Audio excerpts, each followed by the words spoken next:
Now it's time for EEEZ Around the Table with your host, Easy, who I'm pretty sure is easier than me. Earmuffs, kids. Adults only. Just the way I like it.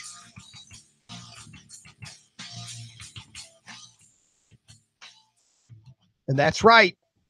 All that stuff you just heard means it's a Tuesday at 10 o'clock for EEEZ Around the Table at Lenny, Melnick, afantasysports.com, the Legend Sports Network. And well, I was joined by two people. Right now it's just Doug. Hello. Doug, we hear you fine. You hear me okay? Yeah, I heard you fine. I checked the room. Your sound's coming through. All right. It's about a 16-second delay, which is kind of amazing. Oh, I love being on a delay. So I can, I can talk bad, but then I don't know how to pause it. You give people your middle finger. Yeah, not anymore. I fixed that. I can't.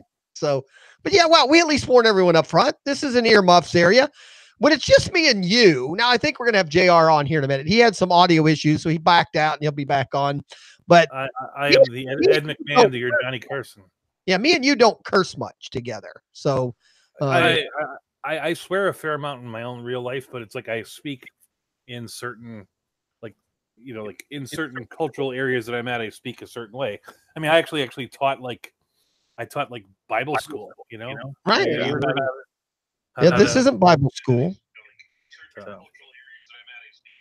And I'm a terrible cursor. I'd be the first to admit. So, if someone gets me started, and I'm on the phone with customers all day long. Even my boss, I've worked with the same guy for a long time, and we worked at another company before this one, and he's amazed sometimes because he calls me. He never cussed, he said, until he met me 30 years ago. And I've taught him how to curse. And he'll say, I never hear you curse with a customer. And I'm really pretty good about it. I just know the difference. And then, I literally will hang up the phone and 4 curse words will come out of my mouth, and he'll just laugh. He'll go, you just sat there and talked to a guy for 35 minutes and didn't say one curse word. You hang up the phone and you've cursed 4 times out of 5 words. So yes, cursing can be an issue. And on this show, we allow it. But I don't. I have a show that's on during the day, so we try not to curse. Right. We just finished the 14th episode, and I've cursed on it twice. Yeah, Cha-Cha brings out the curse. Right. Cha-Cha brings out the cursing in me. And that's the way. And then every once in a while, I have a few customers where people in the office they'll know who I'm talking to because I have customers that curse a lot. And then they've been my customer for so long, you just, as a salesman, you learn to adapt to your customers. And I have a few customers that I don't think would respect me if I just said, shoot or dang. They expect it out of me. So, I'll hang up and, somebody will look at me and go, that must have been so-and-so. Yeah. They just know because that's how we talk to each other on the phone. I got one customer, literally, when I pick up the phone, it's like anything else. You're in business. You'll say, "Hey, this is Easy. How can I help you?" Or Easy, blah blah. And, again, that's obviously not my name at work, but this easy at work. Right? I could be easy at work, but this one customer will go, "I effing know it's easy." Jesus, God, what do you think? Every time, doesn't matter. He'll call me 4 times a day, and he'll cuss at me right from the beginning. JR, how's your sound now? Are you doing better? I still hear a little crackling. Do I sound horrible? I do. I've never had any. You sound fine. Yeah, you sound okay. You sound better than you did before.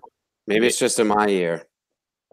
And okay, we'll roll with it then. Cracking when I talk, or when Doug talks, or both. There's a little bit of cracking, but I can handle the cracking. But I heard myself yeah, it's fine. We can roll with this. Right. Well, welcome to the show again. I know it's been what, 2 or 3 weeks? I don't even know how long. Oh, maybe even almost 4.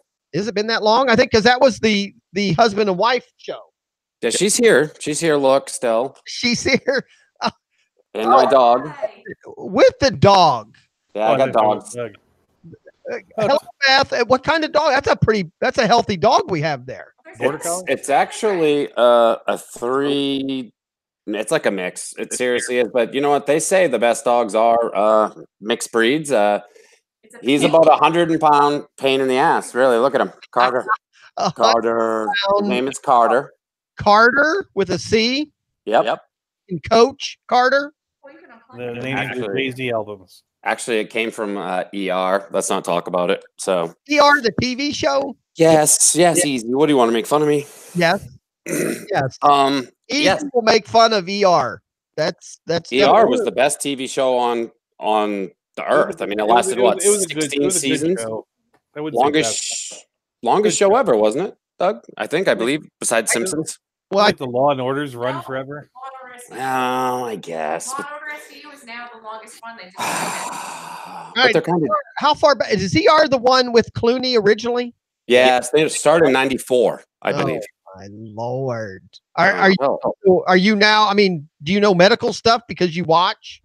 No, it's just a great show. I started watching it in '94. My wife knows medical stuff; she's a nurse, but it ended a few years back, and I said I'm going to rewatch that show, and now it's so easy to access. So I was just telling him that I was sick, and I was rewatching Boston Legal. It's like you can do that now. Ooh, just exists. Yeah. Mm-hmm. I struggle with watching anything twice. I mean, I know that sounds funny, but I just don't. People say, "What's your favorite movie?" and how many times have you seen it? And I just struggle with that. It's back to knowing the score of a game.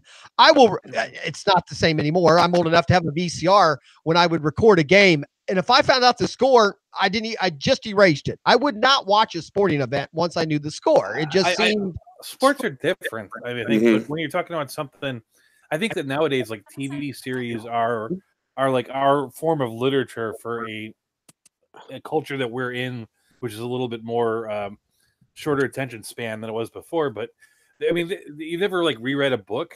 I mean, I understand like there are people that'll read a book like 18 times in their life, and I think it's a little bit weird. But you know, you read a book when you're 13, and you come back to it when you're 30, you might get something new out of it. And I think it's the same thing with rewatching a movie here or there, or rewatching a TV series here or there. Though things like watching baseball, the outcome is so much a part of what you're watching. It's hard to rewatch a game, no matter how good the game is. You know, about once a year on WGN they'll re-show that 26-24 Phillies Cubs game from 1979, and like that game is about as fun as you can get in a game, and it's still hard to watch the third time. Right. Well, I mean, I bought a long time ago. I have the 1974, but that's Reds and Boston. I get 74 and 75 mixed up. Is it 74 or 75 that was Boston and the Reds? I think it was 75, 76. 74 was still the A's, right? No. Reds. Okay, A's and Reds. I think the Reds beat. Was that the A's and the Reds? The A's beat the Reds first, right? No, that was 72 and 73. Guys are killing me here. What? You're a Boston guy. What year? The Reds World Series with the Boston was 75, I want to say, right? Isn't that if there's only something where you can just look it up. Yeah, that's what I'm having you do. I think it was 2004, the Red Sox World Series. Wasn't that the first one? No. 75 was the Reds over the Red Sox, the one with the Carlton Fisk home run. Right, 75. And I bought that on CDs back in the day. You know, I've got each game on CD, thinking I'd watch it.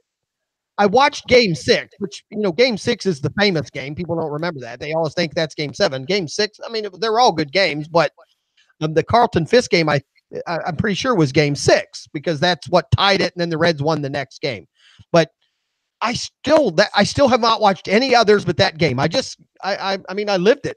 Part of me feels like it would ruin it by watching it again. So I have a VHS tape. You know, I'm a Chicago native. I have a VHS tape of like the '86 Super Bowl, and I think I put it in to watch like 10 years ago. Right. And the thing that stuck out to me was how weird all the commercials were. Right. It's like that's what commercials will change things. Yeah. And like, the game itself was hard to sit through a whole thing. Right. Though they used to do this thing on when the Cubs used to have rain delays, they would show like old World Series, but it would just be the highlights, and those were cool. Right. I could watch like a highlight reel of any World Series. Right. Watch the whole game. Andrea put the YouTube thing on there. The Reds 75 clinching the World Series against JR's, Boston Red Sox. I'm not gonna lie. Actually, when I first started watching baseball, I was actually a White Sox fan. You don't have to lie about that. Well, I didn't mean to say that, but I was one of those young bucks, and I had 2, 5, and 7 in the first few series. White Sox fan. What years? Like 80, 83, like the La Russa years? No. I started watching baseball probably 91-ish when it was those what was it, Braves years, Toronto years, and then all of a sudden, I don't even know how I got to see it, but they showed a White Sox game and Frank Thomas and Robin Ventura. Well, and Carlton Fisk was actually there at the end of his career. But Right. That's right. I forgot he was right. That's where he ended. And I didn't know anything about the Red Sox. I knew Mike Greenwell. I knew a few other people, Roger Clemens, but I was a late bloomer and I loved Frank Thomas. And I just started watching the Sox. And then I took about a 7-year break when I joined the military. And I got out of the military and I started unloading trucks and stuff, and I started listening to games. And up here, it was just Red Sox. So then I became a Red Sox fan again back in 2002, 2001. All right. But other than, let's go back to the ER thing. Is that your guilty pleasure? Is there any other hidden gems that, or is that the one? It was ER one that you would be scared because you acted like you didn't want to tell us. No, I was joking. I'll tell you guys anything. No, just try to rewatch ER again. It's just what's happened is I've just aged easy, and now I'll go through this TV stuff, and it's just nothing on. So I find myself rewatching good shows. Yeah, and I'm sure a lot of people know what I'm talking about. I do the same thing. There's so many new things out. I can't keep up with what's out now or in the last few years. I mean, it's like my list is long, But they're not good.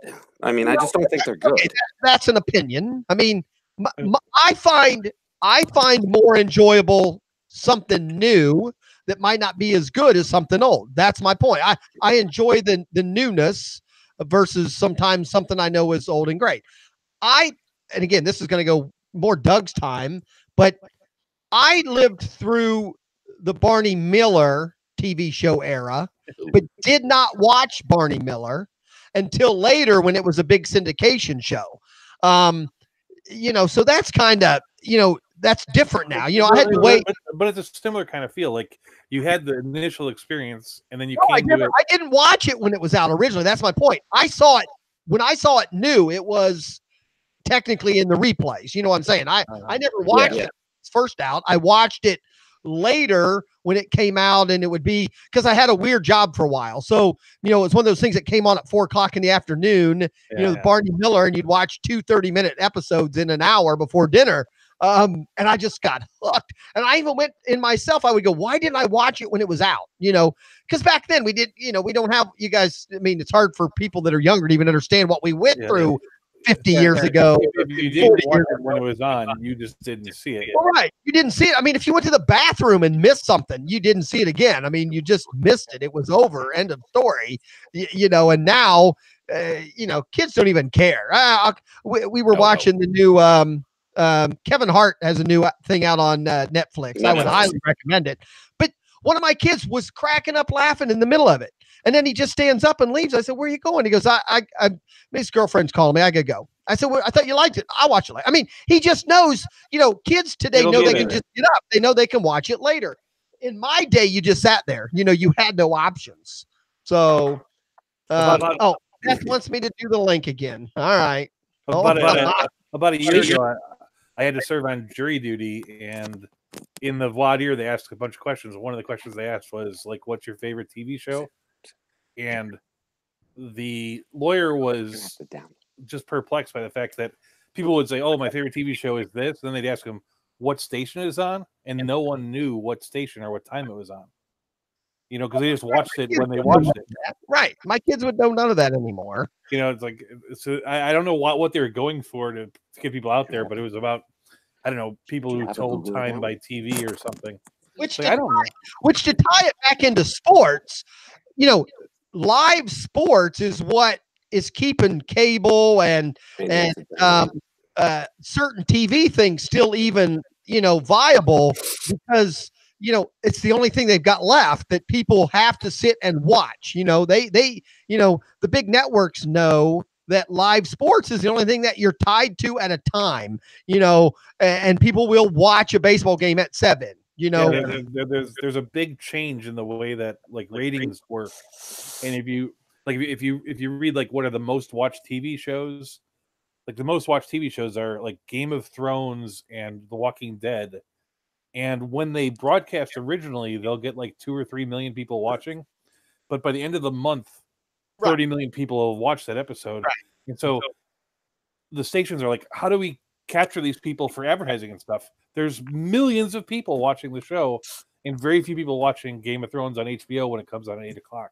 Right. They're watching it later or some other time. Yeah, on a streaming service or on a bootleg service or on a tape that someone gave them. Now, I'm not going to say it's my guilty pleasure. And I was saying, Andrea said she watched Breaking Bad twice. I watched it once. I couldn't get into that. I couldn't get into Dexter. Like none of these shows are. JR, how many episodes did you give Breaking Bad? I was the same way. I had to get through halfway through the first season, then I was hooked. It's 3. I gave him about 3 episodes. I gave Dexter about 6. Most people I talk to that say they couldn't get hooked only went for 2 or 3 episodes. I think it's one of those you got to give it some time. Dexter, I was hooked on Dexter right away. I didn't have a problem with Dexter in the middle. I went back and I rewatched Dexter one time, and the first 3 years hold up pretty well. Right. There's a couple crappy seasons in the middle. And at the end, the 2 at the end are awful. I didn't like the 2 at the end are terrible. Right.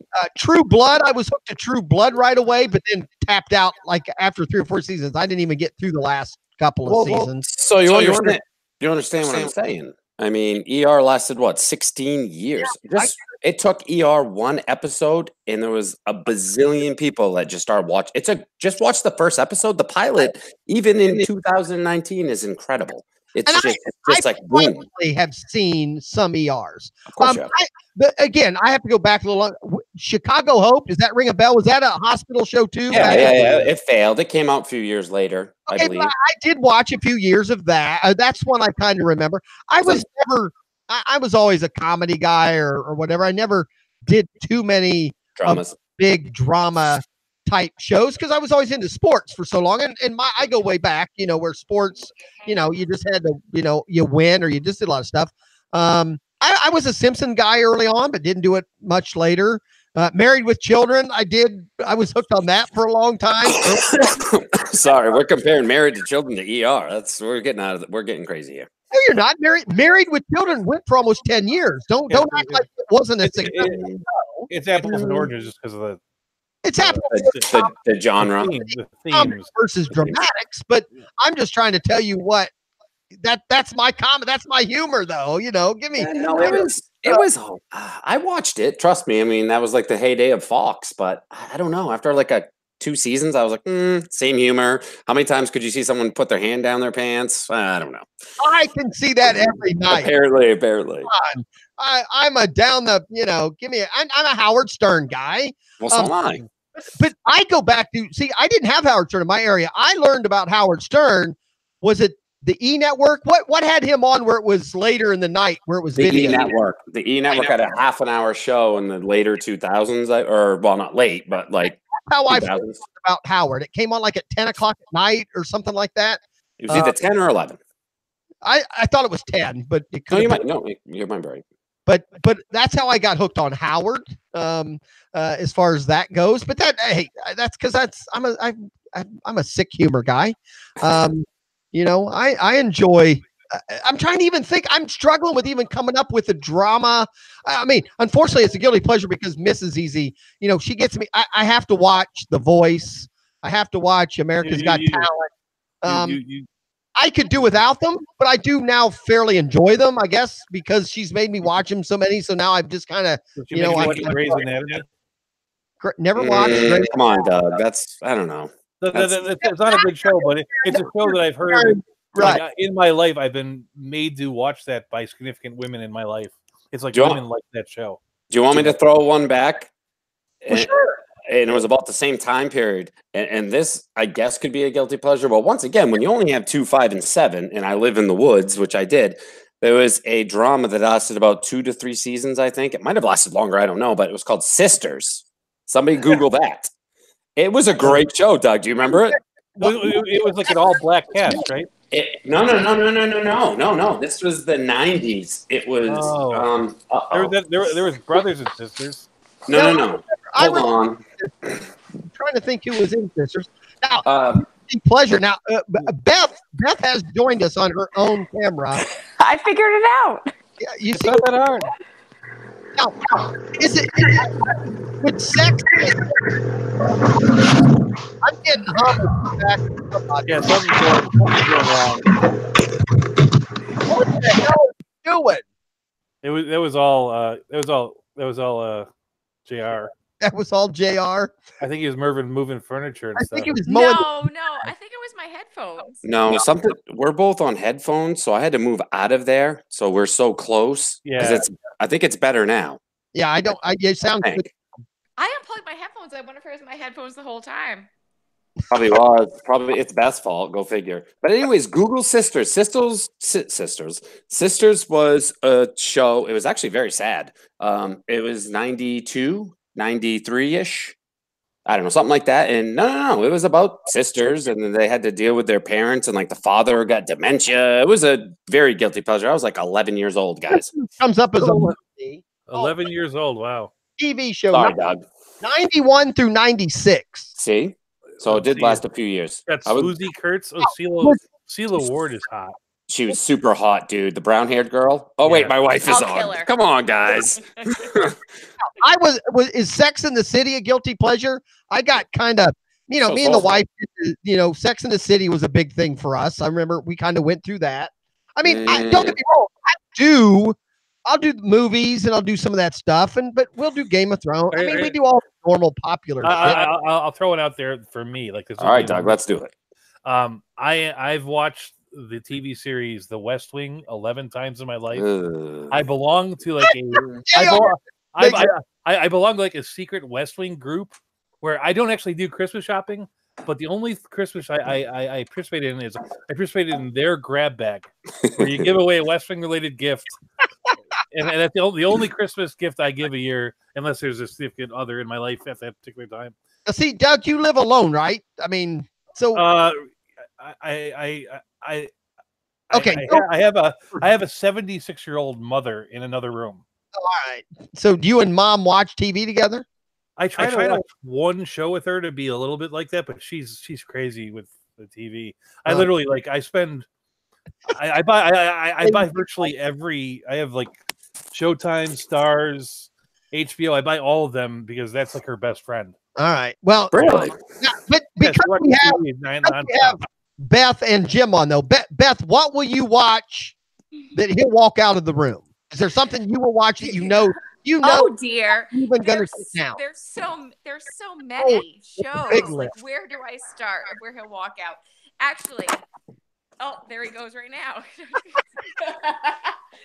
No, I used to watch Teen Mom, and he would pretend that he didn't like it, but then he would get so fired up about what was happening, and it'd be like, I can't believe this and that, and he would just get fired up. Was that an MTV thing at some point? Yeah, it's MTV. Yeah, I haven't watched it in a while, but he used to get like fired up. I don't know. We don't, like he said, there's not like a whole lot of new shows that we're interested in. Because my wife watches multiple things, and if I walk in the room, I just turn around. I'm like, I'm not. I tried. That's why I brought up the Grey's Anatomy. Like my last wife, she used to watch like that Bachelorette. Man, that's horrible. And you want to be like supportive. I'll be here for some of this. I can't do it. I just can't watch. No, it's horrible. I remember, Jim. Do you remember we watched the very first season of The Bachelor? Everyone when we were dating. Yes. We watched the very first season of The Bachelor when we were dating, and that was so long ago, and I can't believe it's still happening. But the very first season we watched. Right. I mean, because, and again, my wife, she admits I find myself, I think I'm a normal man, so I will watch stupid shit with hot women in it. I'm sorry. Yeah. I don't mean to sound that way. I just am that, because my daughter, who's now 21 and moved out, and I'll go back. That's why I know the Teen Mom thing, because my daughter watched all the MTV shit. Now, most of it was stupid, but every once in a while I would go, oh, wait a minute. I'll watch this for a minute just because it was a bunch of 18 and 21-year-old girls in a bikini. Oh, calm down easy. Calm down easy. No, MTV, all I know is every time I turned it on, it was a bunch of hot And I'm saying men and girls, 22-year-olds. girls and men. They were doing, I don't know, what was it called? They were always doing like Road rules, real rules, Challenges and stuff. challenges. right. I don't know what they were always battling shit. I don't know, crossing ropes and doing shit. I thought, you know, yeah. There are a couple of shows. I mean, MTV really is the inventor of reality TV with Yeah, their but, what was the first one where they all lived in that room together? Real World. They did that, Hooked on that. and that spawned all of it. You know, What was it called? The Real World. Right, The Real World. I remember we watched the first 2 or 3 episodes of that. Now, you say that. Was that on before or after? See, I thought the Osbournes, to me, was one of the first. Where Way before. Yeah, Real World was like early 90s. Yeah, right? they were trying to Yep. like MTV wanted to like do a TV show, and they thought it was so expensive. Like, what if we just do it real life and see what happens? It was literally not thought of before. right. I believe Real World won, and it took it took in a lot of. There was a I'm trying to say this correctly. There was a gay gentleman on the first season. Like, they took in basically everything that was kind of going wrong in '92, or everybody thought was going wrong, and that was hitting in the news. Right. And they kind of had one of those people. Like, they had a person from the country, they had a person from the city, they had. I'm trying to even think. There's a couple of them. I don't want to use the word famous, but a couple of them went on and did a bunch of other stuff for a while. Actually, one of the most famous people became a wrestler. They I don't watch wrestling, The but Miz. The Miz, yes, he became awesome. I'm awesome, or something. He's a WWE wrestler. He's been for like 7 years. Miz, It- right? it- doesn't the black dude from the first show? He still does like a radio show. He's been doing it for like 30 years. There was one that was a comedian, but remember, he went kind of crazy. There was a comedian in the first 1 or 2 seasons, but then he dragged that girl out on the blanket. Remember, he was No, a stand-up. It was the black dude that had like the dreadlocks and stuff. Man, what's his name? Huh. I only remember Puck. I remember Puck. Everybody remembers Puck. That's like the third year. That's the third or fourth. Eat the peanut butter with his fingers all the time. He Random went peanut. psycho. Oh, he was nuts because they brought him back like a couple years later, even. Mhm. And so we watched it obviously more than a couple years that Puck was down the road.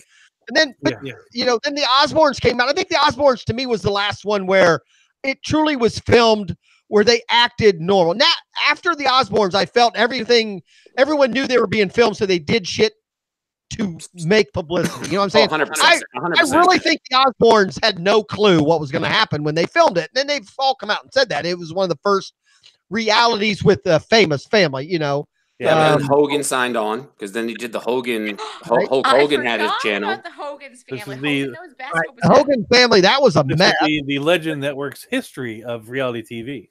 Right. Well, but you had what's her name? Now, What, are we switching it back to sports? Is that what No, you're saying? I'm just messing around. I'm just kidding. round table. Who needs sports? Or about the 80s television show, The Hogan Family. The Who Hogan. invited her? I like I said, I actually feel a little guilty because I watched like the first 3 years of The Real World, and I'm like, I'm part of the reason why this exists. If we had at that moment just went, okay, this is interesting, but for the sake of humanity, we'll not watch this. Yeah, but we didn't We know. could have stopped it. We could have You're stopped saying it. that. We did not know reality show was going to take over the world. I didn't even have cable when that show came out. I only know about I literally just got documentaries. cable that year. That was the year I got cable. Now, I think- I'm going to throw out my other, dirty old man stuff. But who was there was the blonde playmate chick she was a reality show pretty quickly after the Osbournes. Jenny McCarthy. No. Not Jenny McCarthy. The one that she had the son, and then they had issues, and then she ended up ODing. Actually, why? I mean, What's her name? Yeah, the big. well, she ended up You big. could say it. You could say big. No, get her name. What was her name? I don't really know. Anna Nicole Smith. Yep, good point. Oh, Yep. yeah. Anna Nicole Smith was early on too, and that was a mess because that reality she had problems, and that show kind of made it worse. I thought. I don't remember her show. I remember you her don't and her remember that? story, but Her I show don't was a remember mess. having a show. She was, oh my God, she was drunk or stoned almost all the time. And then they even come out later. She was just on all kinds of medication. Yeah, well, what happened with her is that she was depressed. So a lot of those episodes, she was on a lot of downers. So Exactly. when she spoke, it was bad. But she also this was before your time, but she went on Howard Stern once. Not before my Back time. in 2000. That's not what I mean. But you said you got into Howard Stern kind of late. So She was on there, and she had like one of the worst interviews ever back in 2005 or some 4, maybe. I can't remember exactly what it is, and I probably sound dumb because she could have been dead by then. But I mean, it was not good, and you could tell. Kind of like China. China went on there. China the wrestler. Yeah, another person. Yeah, she had a weird interview on with Howard Stern, and then next thing you knew. Well, Nicole Smith was which nowadays isn't that big a deal, but back in the day, she was a Playmate and then Playmate of the Year, which was huge. I mean, she was just everywhere, publicity wise for a while, and then she got into the drugs and blah, blah, and then the son. And then she married that 98-year-old billionaire or whatever. Wasn't his name Howard Stern? No, his name was. No, seriously. No, look it up. Or her attorney was Howard Stern. That's the whole point. Yeah, you're right. Her attorney was. There is a reason she was on. You're right. Her attorney was Howard Stern. I'm always right. I forgot about it. I just rolled my eyes so far back, thinking you were just being dumb. But you're right, Jim. I thought you were just being dumb, but you're right, Jim. He's never just being dumb. Hey, just because I'm not from New York, don't mean. Right. That was classic. Is it snowing anywhere else?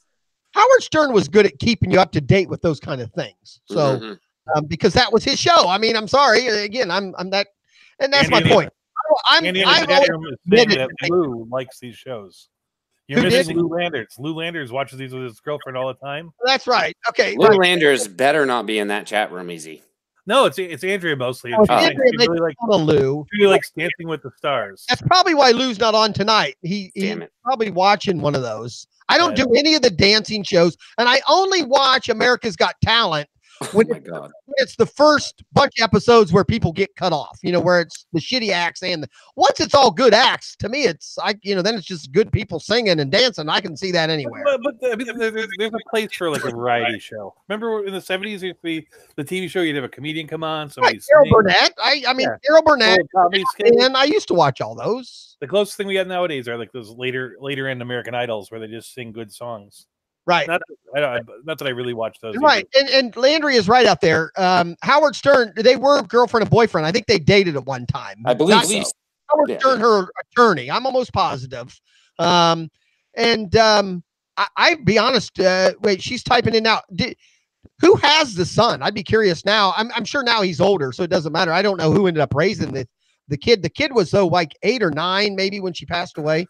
And Smith, it's her daughter. Is that I thought it was a son that she had. I didn't think she had a daughter. Daniel raised by Lynn. the biological father. I believe his name is like Jason Berkman or some kind of like. Okay, that was the older child. That was her first child, right? But I thought on the variety show it was a son. Her son's dead. She's saying her son passed away when he was 20. Should we talk about? Actually, he might have passed away before she passed away. Nicole Smith trivia. I'm kind of off this, but let's talk about Peter Alonso's home run tonight. No, not yet. What the fudge? I do have a topic tonight, and the topic to me is because I watched the Reds game when the Reds suck. They scored a ton of fantasy runs tonight. But I was going to tell you about my. Whoa. They scored 14 runs. They scored 14 runs tonight. Kyle Farmer hit a home run. How did I miss that? The whole team went crazy tonight. So did Jesse Winker. And their pitching still off. They didn't give up. I think it was 14-0, right? Did they ever score anything, Doug? Was it 14-0? It's 14-0. I'm looking now. I was just looking through my stats. Went 7 innings. Right. Hey, I had Matt Kemp on the bench. Go figure. Guys 1 for 50. And that guy goes off. I caught Jesse Winker today because he was 1 for 19 on the year. Well, remember, I traded Puig for Chapman there the other day, and Lenny kind of gave me some crap, but I've got one save from Puig. Not Puig, sorry. I got one save from Chapman since then. I had nothing from Puig. So let's finish up here, and then we'll be done. All right. Andrea is saying that he passed away while they were alive. Well, she was alive, right? Right. And then she had the girl and named the girl Danny Lynn after this. Yep. All right. Jesus. All right. You guys are shaking my brain here. Like I remember this all. Like seriously, Howard Stern had her on. It was a joke. I felt really bad actually. She was on more than one. She eventually went on. Oh no, that's what I'm saying. But all during that time, like I kind of remember all that. And then I remember the Howard Stern was his. Like it was a while ago, but it's all coming back.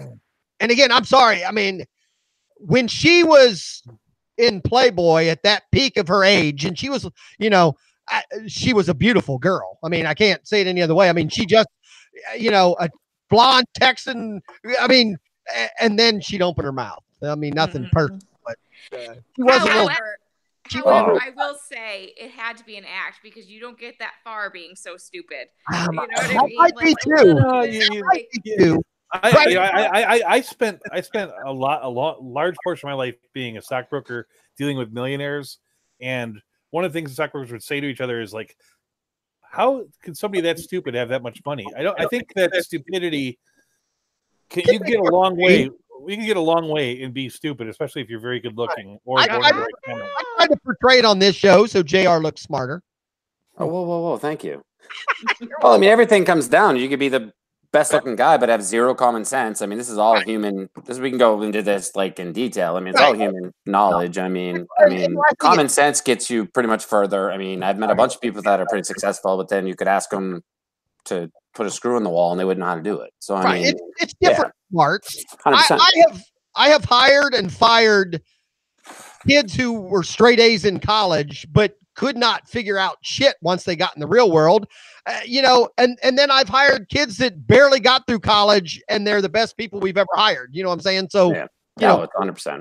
It's just the way it works. I mean, I think of things like I'm dealing with like a couple that are millionaires, and because they have all this money, there's always people trying to get their money away. And as their stockbroker, I'm the guy they're supposed to be giving their money to, not these other people. So if someone would go up to them and they would sell this woman like a $45,000 Humvee, and the woman would drive it 16 miles a year. She's like, I should get a computer so I can talk to my grandkids. And then someone sells them like this Sun Microsystems thing with like you would use to do like $10,000 computer when a $200. They have that money, and those people are out there left and right. Yeah, that's 100%. That's kind of like a hustler. I don't know what you want to call it, but it's just I have a friend that has great. He's a great guy. Stop. Great guy. But I'll tell you what, he's the biggest scam / hustler that you'd ever meet. The guy never went to college, went to the military. He actually scammed the military. I mean, the guy, when in high school, he bought bags of candy, put them in small bags, and sold them in high school to make more money. So you're right, Doug. There are people out there that I could not do that as a human being. That's just not my style. I'm just saying, there's a lot of people out there with money, and most of them aren't that bright. That's the thing. Hustling isn't. Or maybe they're bright a different way, is what I'm saying, Doug. The average IQ is 100. That means that half the population is less than that. I'm definitely less than that. I'm 100% sure, but I have great common sense. If that makes any sense. Babe Ruth sucks. I'm very, very smart, and I lack common sense. Really? Actually, I could see that. Sorry, I didn't mean to say that, but I mean, I could see how we're on. Like, I love hearing Doug talk, but he's like, Doug is on the opposite. Like, no, I understand. Do you understand what I'm saying, Doug? I could very easily be a multi-millionaire, but I've made a series of bad choices in my life. I've made a series of fantastic choices too that have made my life very interesting. But I go, wow, I should have saw that coming, and I didn't. You know what I mean? Yeah. Oh, you're gonna get my wife's gonna be crying. No, I'm not crying. I mean, like, I don't dislike who I am today, and I'm a sum of all the things I've done, good or bad. I wouldn't be here without this stuff. But it's like, I mean, I joke about it all the time, but I've had 3 wives. I mean, it's like there's been 3 times in my life I'm like, hey, I want to be with you forever, and they said the same thing back to me. But the truth was, all 3 of those were nightmares. Yeah, but Doug, I have a friend who is 30 and has had 3 wives. So I mean, you're well ahead of him, and you're also taking care of your mother in the other room, which is also great. So I mean, you have a lot of. I don't know how this became, sisters all of a sudden from 91, but I mean, you must have a lot of good in you. No, I have some good in me. I do. I just like I'm the kind of person that will, like my best friend will say it all the time. He's like, "You're the smartest, stupid person I've ever met." I will, in the short term, I'll make a lot of bad mistakes. And you're a giver. Well, it happens. Nice person. Yeah, that is kind of strange. I don't know if I'm a giver because I'm actually like one of those people that have trouble expressing feelings, but I always want to do the right thing, and that throws me off. All right, we became Dr. Phil. Well, then can I say that on YouTube? Yes, we can. Okay. But that will roll into my first. Well, we were going to talk DFS, but my 2 DFS people backed out. Yeah, I don't know much about DFS. I actually stuck at it. So I promised them still we'd do it. But what brings this up is this thing happened the other day at the ball game, and I play baseball. Hey, only up to high school, and I do this the unwritten rules thing. I am. Most people my age live with this unwritten rule. I think the unwritten rules of all of them are a bunch of crap. There's the rules, and then the rest doesn't matter, in my opinion. But first of all, I'll get your opinions. I think we just lost Jim again. Poor guy. Doug, let's start with what happened the other day. Hitting and watching a home run. I know unwritten rule, but I don't know. He's not a huge home run hitter, and he hit the ball a ton. Doesn't he deserve a few minutes or seconds? Really only seconds, but didn't he deserve a few seconds to watch it? I mean, I think of the fact that I played baseball, and every time I really connected with a home run, I watched it. Because how can you not? Well, and I never thought of it as being mean to the other guy.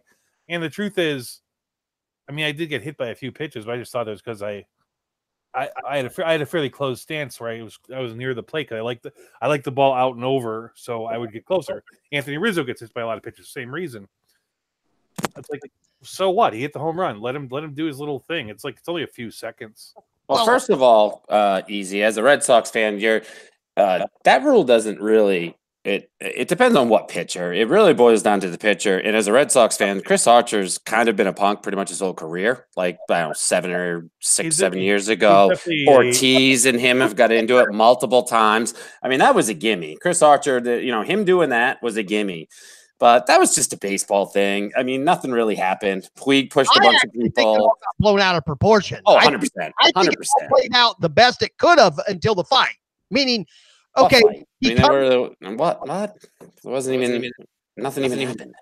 Okay. The benches came out and things would have happened if people weren't in between them. So whatever we want to call it. Yes, there's hardly ever punches thrown. Chris Archer was 30 feet away. Like, I mean, wouldn't you go after the actual Puig's going after a closer who wasn't even in the game. My point is, though, the benches, I think the players on the field were fine with everything that happened. Meaning, I think he expected to get thrown at. I think Archer, and I agree with everything I've heard and watched. Archer, even though you're calling him a punk, he didn't throw at his head. He threw behind his butt 6 inches and gave the guy, if you don't move, you won't get hit. If you move, meaning that was the way in the old days that speaking of unwritten rules, if you wanted to give a message without hurting the guy, you threw behind him, which is what Archer did. That's why I don't think what Archer did was wrong either. So that was my point. I thought, if anything, the benches are the ones that blew it out of proportion because Archer did what he should have done. Now, I'm not saying he should have done it, but he did the right thing by not throwing at his head or anything.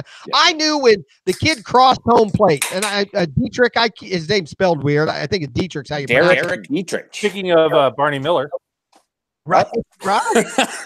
What happened here? Dietrich was one of the detectives. Oh, that's true. That's before my time. Sorry. Him and Fish. But my point is, I thought if anything, the umpire is the one who caused the ruckus. If he would have just said ball one, nothing happens. Because he had to give the warning. Well, he had to give the warning. You don't have to. Yeah. You do not have to give the warning because, but at a minimum, and that's why the Reds coach got upset, Bell, because, the Reds didn't think they deserved a warning. But when that kid crosses home plate, that catcher's talking to him. It's going to the catcher looks right at him and says, be ready. Meaning, and that's where and I do agree that Archer didn't have a choice. The catcher had already told the batter, next time you come up, we're throwing at you. So whoever would have been on that mound when he came up, that ball was going to go behind him. Which to me is still an unwritten rule that you have to, but you're only, if you throw behind him, you're only letting him know, we know what you did. You shouldn't have done it. Let's keep playing. I think then the umpire, by giving the warning, is what caused all the problems. And then Puig goes ape shit, and it goes from there. But my concern is all these unwritten rules.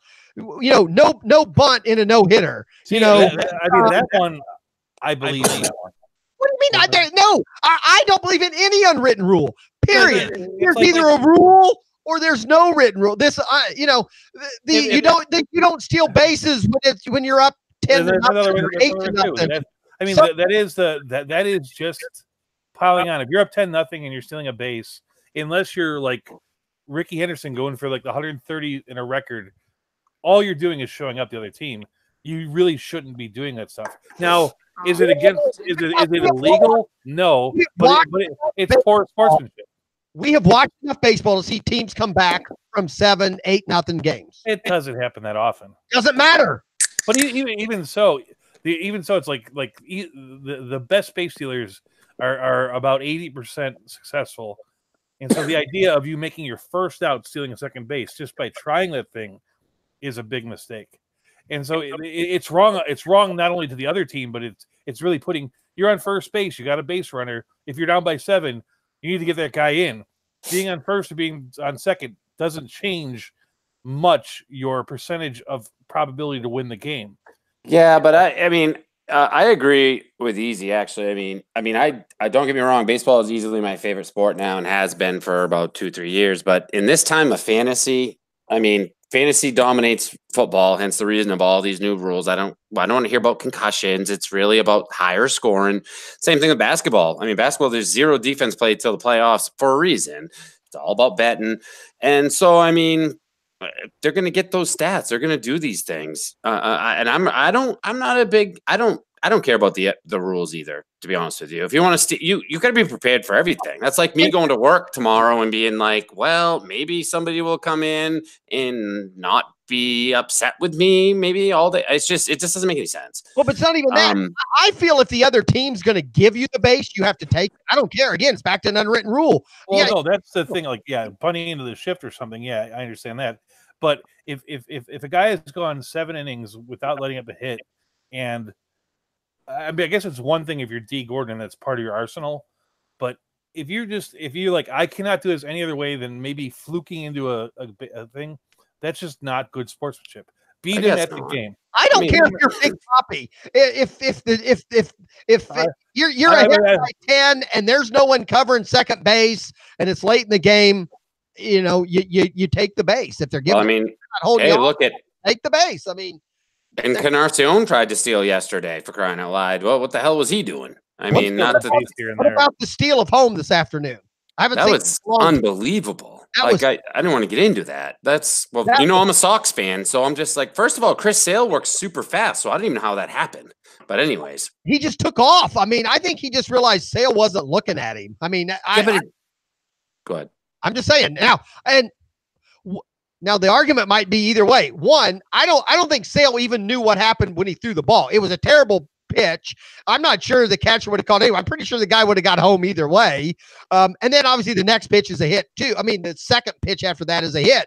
But I don't think you're a clue. Sale actually. You're probably right, because I'm telling you, if it's a Sox fan, or as any fan that watches baseball as much as me, Sale works very quickly. So my guess is that Hernandez just took off right away, and he was so confused, Sale, because he was already probably in his windup. I didn't actually see it because I can't on my package there. Easy, I can't see the Sox because it gets blocked out. You know what I was watching? I was watching Morton pitch and trying to get a win from him. It was on ESPN. I don't have that. I don't have TV. I don't deal with that. I have MLB and other Netflix and stuff like that. Small package, but that's a whole nother. Well, that's why when not what's her face. Sorry, that was disrespectful. But when Andy asked me because seriously, like last year, I embarrassed myself. I went down to New York. I joined a league live. I also did another big league last year, and I became a truck driver. And I've been so embarrassed about last year because as soon as I became the truck driver, I couldn't pay attention. And in baseball, anybody in that chat room knows you have to pay attention to baseball.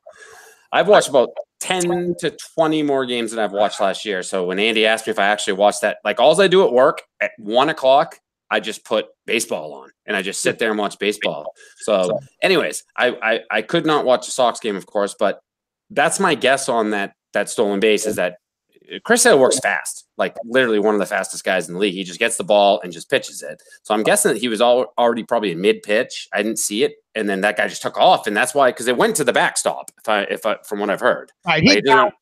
He bounced it. So I don't know if at the last second he saw him and he was already through it,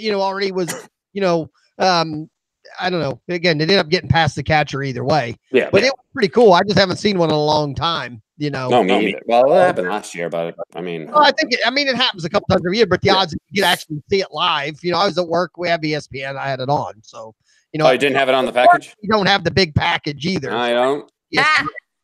So. That's fine. But I'm just not. I just know it was a big deal. This, during the Reds game, they were talking around here on the talk shows about these unwritten rules, and obviously, I don't know.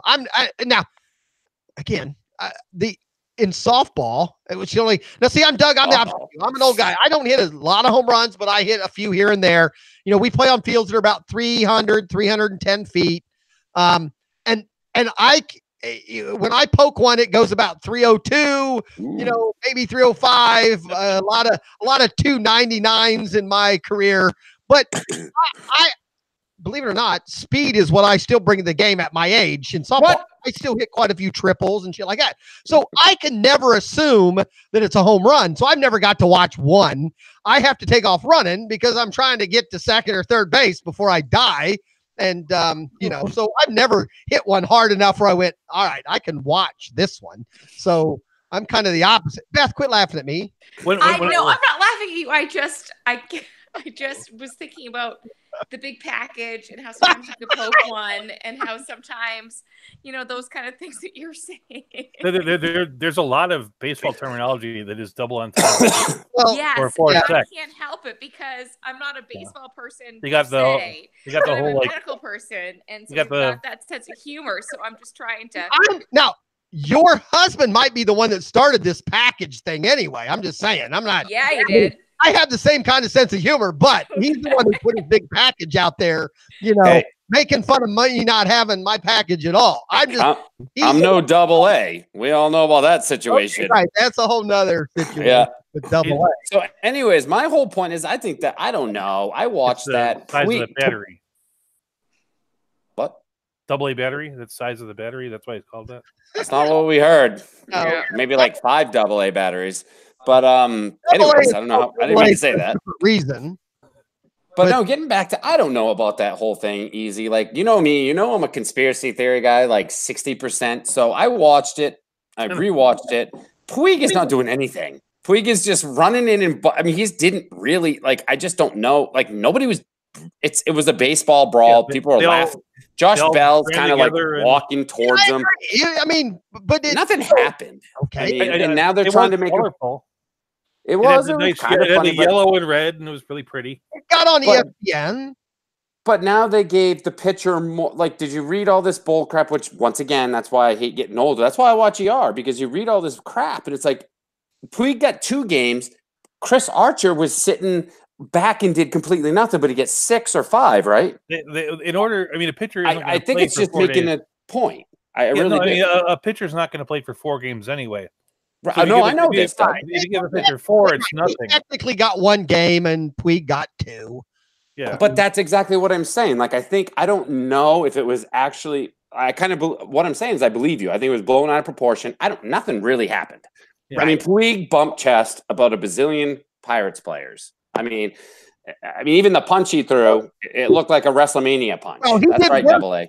Right. He did worse, to our own catcher, so, but hey, I think the Reds needed it. The Reds needed to wake up. If anything, that was the good part for them, that maybe it didn't help them that night, but it obviously helped them, their next game, which was. Oh, you're excited about that 14 runs, aren't you? I was really excited. Now, I haven't looked at my fantasy thing. I don't have too many Reds players. I'm not sure. Oh, wait, right now I'm 10-0. I'm up 10-0 in my league where I'm with Mr. With me? Package. Yeah, I'm beating. Maybe you should thank Lou for that one, huh? You want to thank Lou for that one? You're 10-0. No. Can't Luke and my butt. That's you're just mad that me and you both had good weeks. If last week would have ended like a normal week, me and you both would have won. It sucks. That's all right. That's all right. Cha-Cha's going to be good to the end of the year anyways. I mean, I know that Cha-Cha is going to be a battle. Andrea is going to be most of these guys are going to be a battle. I mean, that's the way it goes. And it's going to boil down. It's a tough league. I mean, mean, $100. I mean, it's I'm assuming this was going to be a competitive league. Yeah. I've just got injuries up the yin yang. I mean, it's terrible. We have IL. Do you have your guys on IL there? Yeah, I got 4 on there and still have, people that are, I have 4 on DL. Now, to be honest, I'm actually good. 2 of them went off of day to day today, but whatever. Well, one of them, I mean, they gave me crap this morning. Remember, they were talking about, well, they didn't give me crap, but he was talking about, dropping, I'm the one that dropped Porcello. I dropped Porcello, but listen, this is not, it is a good league. I'm not saying it's not a good league. I'm not saying that. But there is a difference between head-to-head and rotisserie. And I know Cha-Cha has played, and he's done really, really well in rotisserie. And I'm going to tell you the truth, I have not. But I pay a lot of attention to baseball, so dropping Porcello to me, it was not a big deal. Now, Andrea, I'm still struggling with this damn Yahoo site. There's shit I really, it's easy. To do. Why? Yahoo always seems to me to be the most user friendly. I don't know. Yeah, it's 100% the easiest one. Here's what see, here's my, and it's hard to do while we're on the here, but maybe I'll do it some other time. But I just want to see all of our scores at the same time. I want to see. You can. Click. Okay, I believe you should be able to, but I can't figure it out. I want to be able to see are my 12 runs scored right now the most of everyone in the league, not just me versus the guy I'm playing. Wait, but you don't need to do. This is not a roto league. You don't. Who cares about that? Oh, I care. I want to know that I was going to. Why? You're not going to get anything. Oh, I have a little package, but a big head. I want to know that I beat everybody this week. Period. That's my point. Oh, sorry. I misunderstood you. I want to know that I had more runs than everybody. I keep track of that. No. You're going to have to actually go ahead. No, if you go to Game Tracker, you'll actually have to look at every single matchup for that, right? No, if you go to Game Tracker, you click and see it. If you go to Game Tracker League Stats, you'll see everybody's stats on one page. Game Tracker. I don't even see. There's a stat tracker, and there's stat tracker. That's what they call it now. Okay, and that's what I click on. You click on that, right? Then you go to your league. Wait a minute, you're talking fast. I'm slow. You'll have multiple leagues, right? No, I'm in one. This is the one league with. I'm gonna beat all you guys, anyways. It don't matter. But. Okay, so right now it comes up and it shows right now it just shows one game. And so if you scroll to the top, you see where it says League Stats Team View, right above like your head-to-head. You're playing somebody. No, I don't see that. Whatever you're talking about, I don't see that. Really? Are you on a laptop or the cell phone? Because there's a huge difference. Yeah, I'm on a laptop. Okay. Okay. Right now, I'm on a laptop. And so, I see my Tucker's High Flyers matchups and live standings. All right, go to any matchup page, like you versus somebody. Okay. Right now. Okay, maybe that's it. And then you see it says like it'll say 7-3 or something in the middle. Team viewer league stats. League stats will give you the entire league in one page. Okay. Well, why do you care about that? It's a week to you easy. It's going to change every week, my friend. It's going to listen. Did you see my phone? Okay. It's not going to work. No, here's my point. Here's why I do this, and because I'm crazy. I'm a fan, not an expert. I want to know. Listen, do not interrupt me. I will send Beth across the room and smack you. I understand what you're trying to do. Right. I feel there is a benefit for me to know that if I play JR next week, and this week the spot where he kicked my butt was in runs, then maybe if I'm going to pick up a player or two for the next week, maybe runs is what I need to be looking at. Well, guess what, Easy? That's not true, because once again, we're talking about week to week. I could have a guy, I could have Tim Anderson, score 5 runs this week. So it doesn't matter. I mean, you're just pulling strings. That's why this argument. Easy comes more from a football background than a baseball background. And it doesn't work that way. When you're playing football, and you win week 1, you're like, hey, I won week 1. But you sort of want to know, how you stand against the rest of the league too, or whether you fluked into your one win or whether your one win was solid. So you look at everybody's scores. I think that's what he's doing. He's sitting there going, did I just beat this guy because that guy had a bad week, or does my team stack up among the better ones? Thank you. It doesn't easy. Can I talk for a minute? Go ahead. Sorry. It just doesn't work that way. Like, I started Roto for my first time last year. Absolutely sucked because I never played it. I joined 2 gigantic leagues, which I shouldn't have joined because I was a failure. Head to head, I'm fairly good at.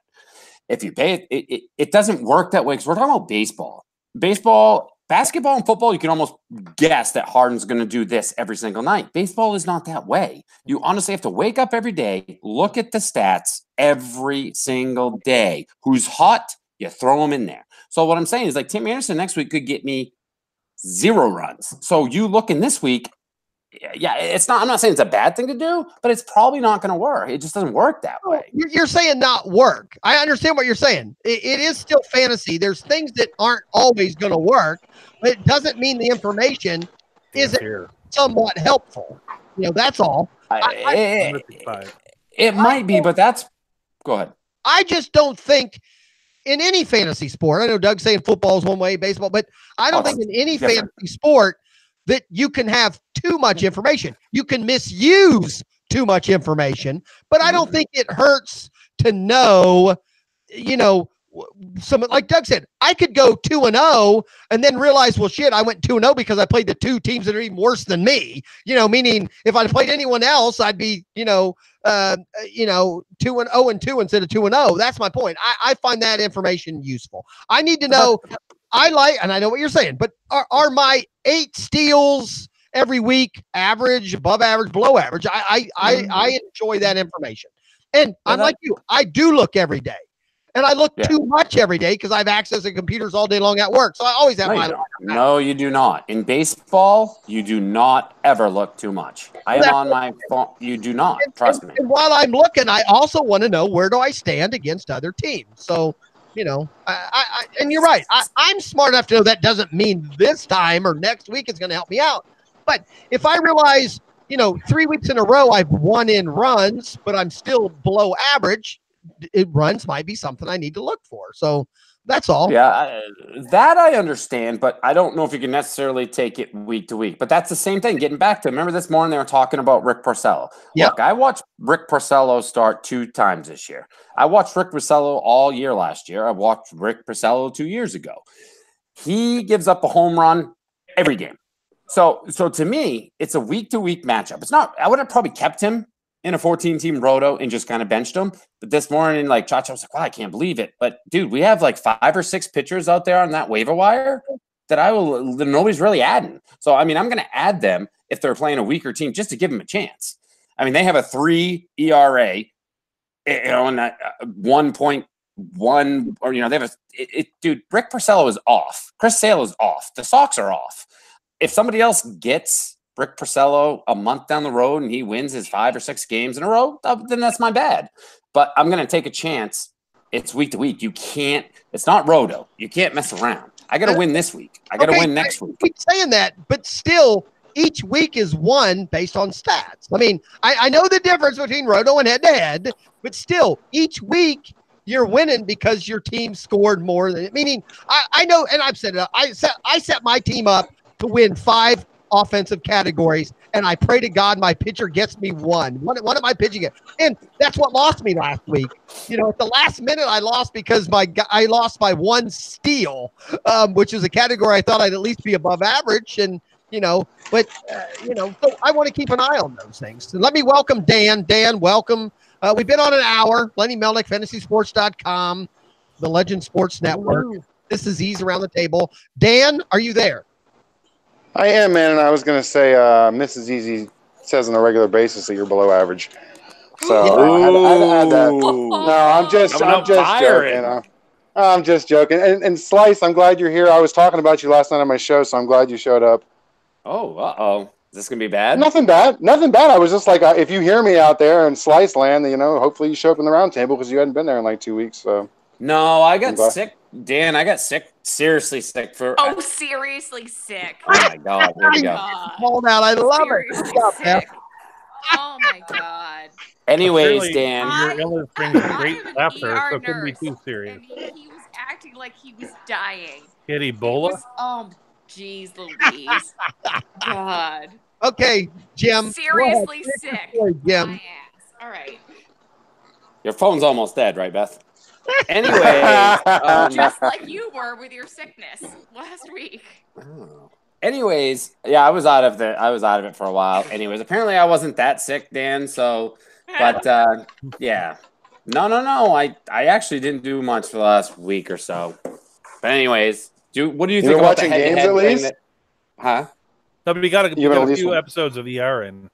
No, I know. I watched, like I just said, I've watched a bazillion games. Like I've watched 3 times as many games already in like 3 weeks than I did last year. Yeah, I've been loving it, dude. It's been wonderful. That package is great, right, I missed Dan? the content. What's that? The package? You have the package, don't you? Of course. Yep. Yes, he has the big package too. Easy's out on the outskirts, trying to count stats.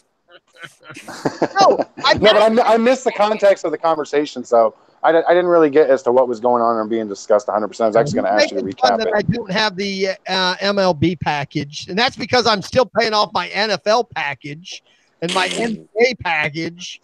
Unfortunately, here's my problem, and you can make fun of me. My problem with when football and basketball fantasy to me are different to watch than baseball. You baseball guys will make fun of me, but in football and basketball, my players are always involved. That's not what? Basketball players set out every single night. It's horrible. There's a problem when you play fantasy baseball, especially in roto leagues. You can have like a day where like 3 of your guys hit home runs, and it makes absolutely no difference to your team. Well, no, but what I'm saying is, and JR, if my guys aren't playing, if I turn on a game where I have a guy, in my NBA and I thought he was starting or whatever, and he's not, I don't watch that game. I'll move on. But if my player is playing, he's going to be on the court doing something all the time. If my football running back is in the game and the offense has the ball, he's involved all the time. In baseball, you can have Trout, but one, he may not get one ball hit to him all game, and he only bats 4 times. I don't find the same need to watch the game. The MLB tracker, the MLB TV package used to have a thing where you could plug in your players, and then it would alert you when they came up to bat, so you could switch between games. But they got rid of that. Hold on. I want to know what Dan, not to cut you guys off, but I want to know what Dan thinks about the head-to-head, the conversation we had, not that we should get back into it, but the checking your stats every day for the next guy you play next week. I don't know how much he heard of that, but... No, I'm not doing anything crazy like that. I'm more of a concentrated in here the now moment. We're worrying about what my team does now. Like if we're talking about a playoff scenario, we get into the playoffs ahead. That's a whole different story. Because I'll drop entire categories of guys to win things to make sure I can advance the next rounds. I'm a kind of a there's no tomorrow player. Dan, I'm sorry, I don't believe you. I don't believe, Dan. I've known you long enough to know now. In a head-to-head league, you're looking to compare, are your 12 RBIs this week similar to what other guys are getting? I'm sorry. I bet. Oh, yeah. Oh, that's what you, all right. So you're asking how, in context of the rest of the league, if I was playing Joe Schmo, would I be able to beat them? Yes. Of course I do. I do shit like that all the time. That's my point. I do that. And JR's making it sound like that's a waste of my time. I get it. I thought you were asking, do I plan out the next week and look at what guys are doing and for next week? I'm not worried about that. Yeah, an equally valid point saying that just because you had 15 runs this week doesn't mean you'll have 15 next week because of the nature of the way runs are scored. But if you're tracking that over a 4-week period, it might make a difference. I want to know in head-to-head. I noticed. Trust me, anybody can say whatever they want. Beating JR in this league is important to me. So if I realize for the next, I'm just a fan. We don't even play for a while, but if I realize every week JR is scoring more runs than me, I might consider picking up someone who's got a better chance at scoring, someone batting first or second or trading for somebody like that if runs is my weakness. Or can I ask you, if we're specifically talking about head-to-head, can I ask a few questions of you guys? Sure. How many of you guys have actually won head-to-head championships, like in real competitive leagues? Because I've won 2, over a course of about 7 years in the same league, and there's so many strategies at play when it comes to head-to-head baseball that are not apparent in Roto to me. 100%. That's my argument. I've won a good number of them, but I understand what you're going for. Last year, I was in 3 head-to-head championship games, and I lost all 3. Oh my God! You know, it can be bad luck. 100%, it could be bad luck.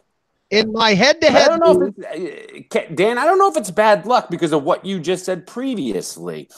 If they don't have a restriction on like Cha-Cha, for example, you only have 5 ads a week. If you don't have a restriction on certain things, so we have unlimited ads, but we have like 15 games started from starting pitchers per week. So when you get into the playoffs, a lot of times you'll max out starts, and then the very last day, ESPN is a loophole where as long as you have 1 start left, you can start all 9 slots and it counts towards your day. So there's all kinds of little loopholes we've discovered over the years, and little dumb things like that you can do to take an advantage of something. Like I went into last year's playoffs with the 4th best team and ended up winning just because I out-strategized every single person in my league. So is that a bad thing? See, I don't think that is. Like, I love it when Roto players come on and say Roto's so much better because of this and that, but I just don't agree with. I don't agree with that. I like. Okay, that's why you. Go ahead.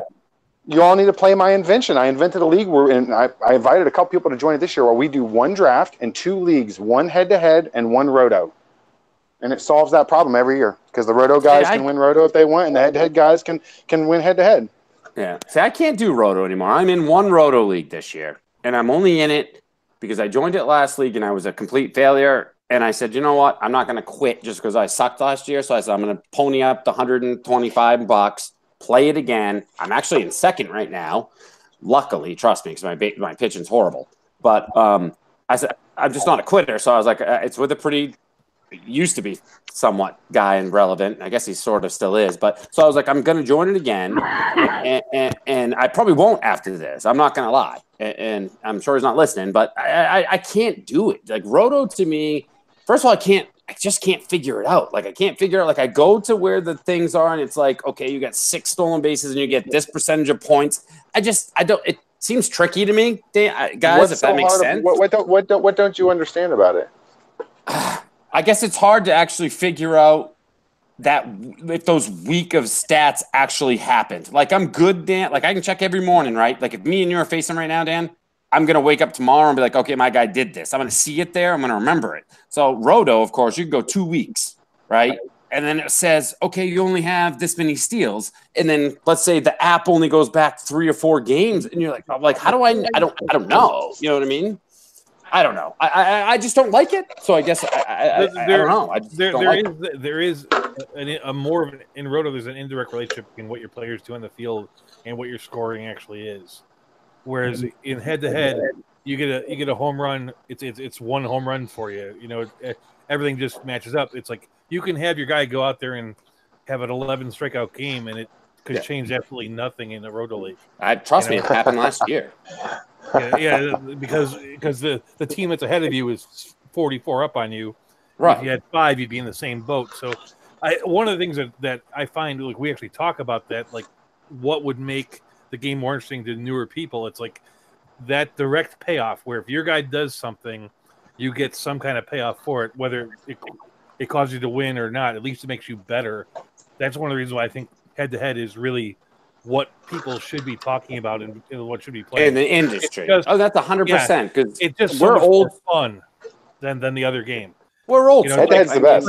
It's like you're not going to sell a 22-year-old guy on a rotisserie. They're going to be like, what? No. And 3 weeks later, my kids tapped out early. My 2 boys. Oh, 100%. No. In the pro leagues with the tout guys, half those teams are going to tap out by August. Dude, trust me. I don't want to hear this. That's how dull those things are. I'm using the word loosely based on what they're talking about. But I'm saying like everybody taps out in that game. You know, I've seen it. By July 1st. By July 1st, you should know who's going to be either 1st, 2nd, or 3rd in your rotisserie league, and it usually doesn't change. And it usually sticks, right, Dan? Yeah, usually by July. That's usually my philosophy. If I tell people if you have a big lead by July, you can pretty much coast to the end zone. And trust me, I don't care if you put $500 down that league. You can say your name is Derek Van Riper or whatever. If you're in 7th out of a 4-teamer, you're probably going to start focusing on football. I don't give a even more what so you than, say. I'm gonna pause you guys. Guys, I need to pause you for just a second. Beth looks like she's ready to just, I got to give Beth 2 questions for you. I think she's. First of all, because I listened to another show that does this, and I've been interested. So I'm curious, and not that you're female, but you just seem bored with this. But she is a female. You're right. Good point, Dan. You're a female. Guys, she's female. Come on, I have wanted to do this, and I've never been able to get enough people. There is a fantasy. There's leagues where they do fantasy based on movies and movie releases. Are you a movie person? I mean, is that meaning you draft movies? Meaning, for the next 6 months, meaning they do a summer movie draft and they do a winter movie draft. You have so much money, and obviously, you have to budget if you want Star Wars or I don't know, Chicago or whatever. But you have to buy so many movies, and then you keep, based on sales of tickets. You get to keep up with your fantasy team and your movie draft and all that. Do you do anything like that? Because my next question is, they do the same thing with The Bachelor. You mentioned The Bachelor earlier, and I know there's some fantasy and gambling that goes on for The Bachelor show. Do you know anybody who does either of those type things, or just baseball and football? I only know the sports things. Like, I'm not the kind of female that that was some quality air quotes. Like, that was quality air quotes. For those listening to the show, that was. We're like, I watched the first season of The Bachelor, which when I was first dating like a million years ago. I don't know. I don't know that I would be very good at any new movies. Because I also know with prop betting becoming more and more popular. I know you can prop bet now on Kill Me Now, Survivor, and some of those other reality shows. Now you can go on and place bets and actually bet on reality shows. I know we talked early in the show about reality shows. We did, but I'm not very good at any of that. All right, so I guess where I was going with all this, fantasy sports, not that most of us wouldn't watch sports anyway, but I think fantasy makes us watch even more. I mean, yes. when we do fantasy, that's when we feel we need our big package, and all that. Versus if we're just fans of the Reds or the Bengals, then we just need to, we don't need a package because our little package shows our package. Like, you got to have a package. I'm not going to argue that.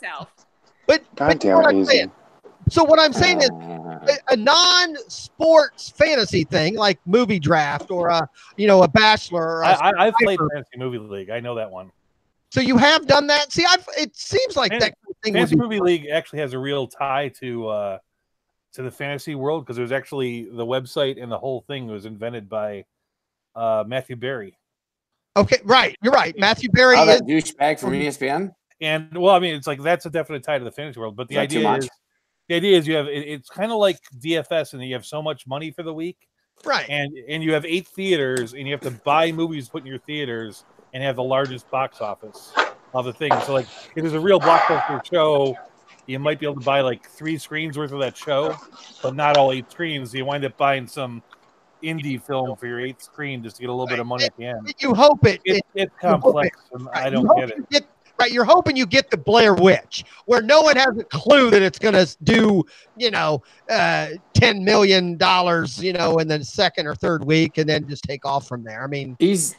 You got to remember when Beth joined last, her and Doug had the. She's more of a musical type person. Remember, they had like that whole 5 minute. Like her and Doug had this whole. They knew like Gone with the Wind and crap. I mean, she's more of that than the movie person. I'm not very good at current reality shows and current movies and things like that. All right. Doug doesn't. JR doesn't let you go to the movies. He doesn't take you to the movies at least once, twice a month. Oh my God! This every time I join this show, I'm getting crushed. What the fuck? Big package. Like I've got to do all of those things. I got you. No. I just like to drink beer. What? Chit chat. Like I like to drink beer and chit chat. I don't drink beer. I don't know what she's talking about. Yes, I saw her with one of those nasty lights. Hey, stop. Oh, for the girl in the budget. Does he make you drink that? Come on, you would rather have Heineken, right? No, she's an IPA girl. Nice IPA. I love an IPA, like a really hoppy beer. That's like my favorite thing. Yuck. Really hoppy IPA. Yuck. So when there you go, Dan. When you come back with a 4-pack that costs $12.99, meaning Exactly. that $12.99 would have got him 30 Natty Lights, does he get mad? What I like to do is I will buy 2 or 3 single IPAs because the alcohol content is much higher. Oh, and so I enjoy those 2 or 3 IPAs and sip on those, and then you're like way up high, so you can't be drinking those all night. So now, then you switch. Jim won't even drink those. I mean, he's too good for good craft beer. Yes, no. All right, Jim, ready? I'm gonna call her out now. Ready? What kind of drunk is she? Is she a fun drunk or is she a crazy drunk? Oh, we going that way? We're actually. Yeah. I mean, if you have listened to the show, Dan, we're pretty fun. Until people start putting me down, then I get a little. I'm just asking about her. No. We're fun, dude. We actually do some. We do some crazy / fun stuff. Fun. I mean, I don't know how old are you, Dan? I just turned 40. Wow. Oh, there you go. We're the same age. Like we went to the 90s show. We went to the 90s show 3 years ago, Dan. You're probably familiar with this. It was like Vanilla Ice, dude. And then guess what? We left that 90s show, Dan. I brought front row seats, got hammered. And then we left it. We're walking up the road. And guess who I bumped into in Bangor, Maine? Help me out. Candyman. I'm walking down at 1 o'clock in the morning. He's walking with his bodyguard, and I kind of somewhat rubbed arms with him, and I looked at him and I'm like, Tony Todd? And it was seriously Tony Todd because it was the Comic Con the same weekend. So no, we have a good time, Dan. I mean, you guys should know this from the show. I mean, generally, unless somebody starts calling me a shitbag, I have a good time all the time. Shitbag. You forgot to tell them about how I leaped on the stage and danced next to me. Oh, yeah. Well, you can do that if you want, but. And then you forgot to tell the tragic news about how MC Hammer was coming to Bangor. We bought tickets and they just canceled the show. I'm not sure Easy wants to know that, but yes, we had MC Hammer tickets in the old Bangor Cross Center, and he canceled because nobody freaking bought them. Stop. And, she's we bought tickets. We bought meet and greet tickets because I was going to meet MC Hammer. Okay, I did that same. Now I don't. So we have fun. I've seen Hammer throw out the first pitch in Oakland one day.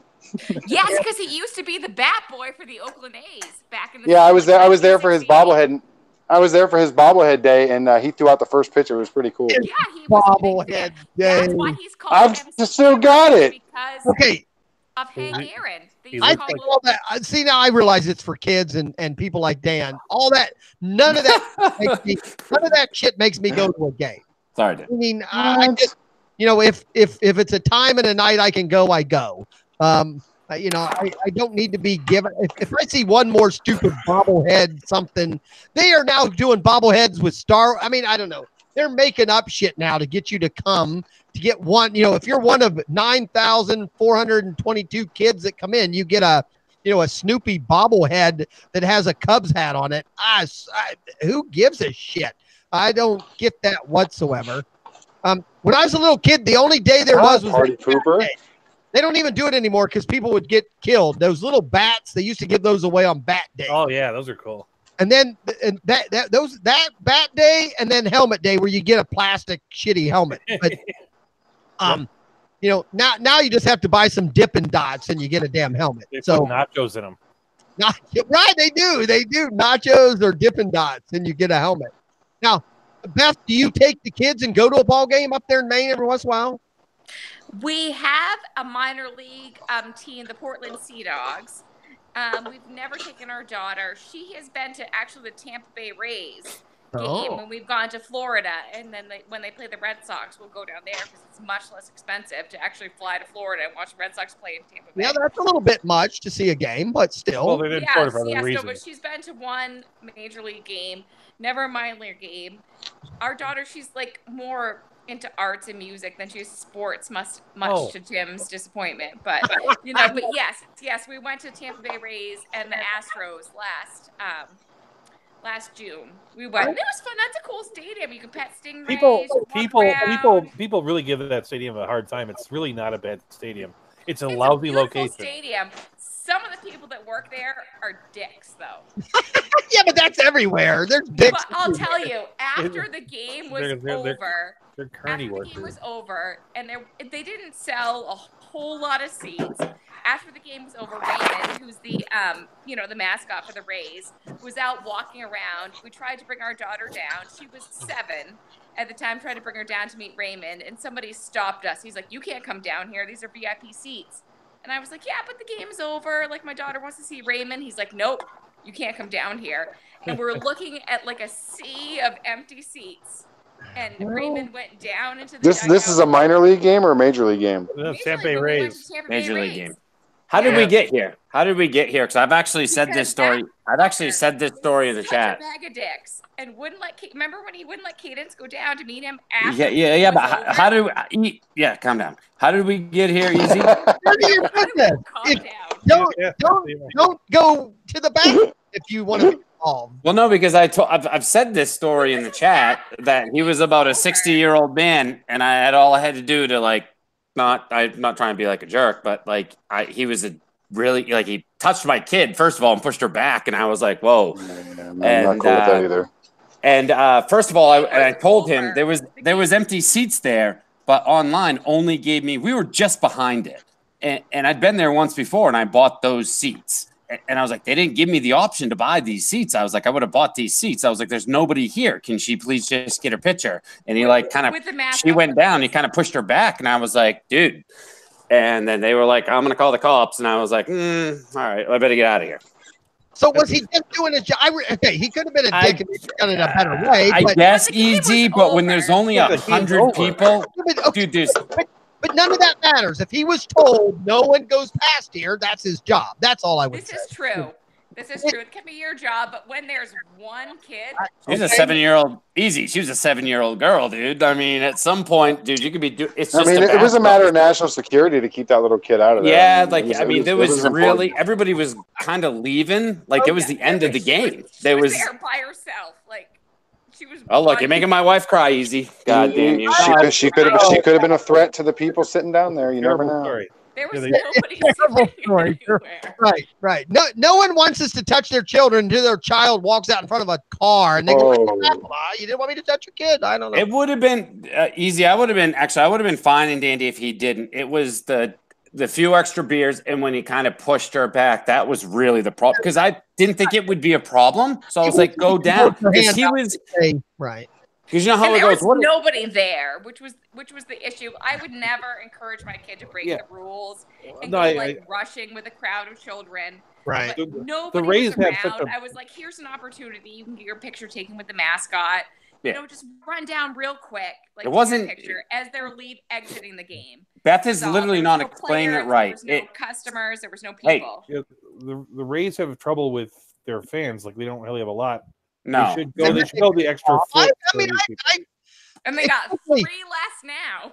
Especially the mascot. To me, the mascot should be the don't leave or take your mask off till the last person's out of the damn stadium. You know what I'm saying? No, literally. Hold on. Let me talk. Literally, guys, the way it goes is I was behind catcher's plate. Literally 4 rows behind. What they do is they have about 2 or 3 rows.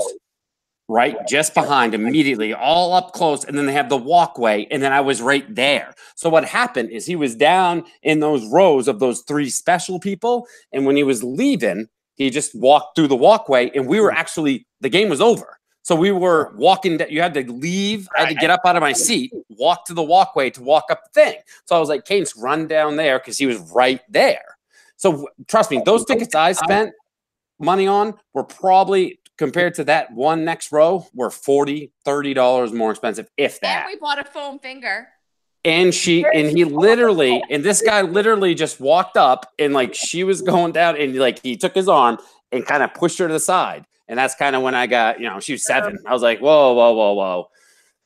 I'll do that to anybody. I'll tell you straight up right now. I ain't from New York, but I'll tell you what, you can't touch my 7-year-old kid, dude. She's a 7-year-old kid to get a picture with a mascot.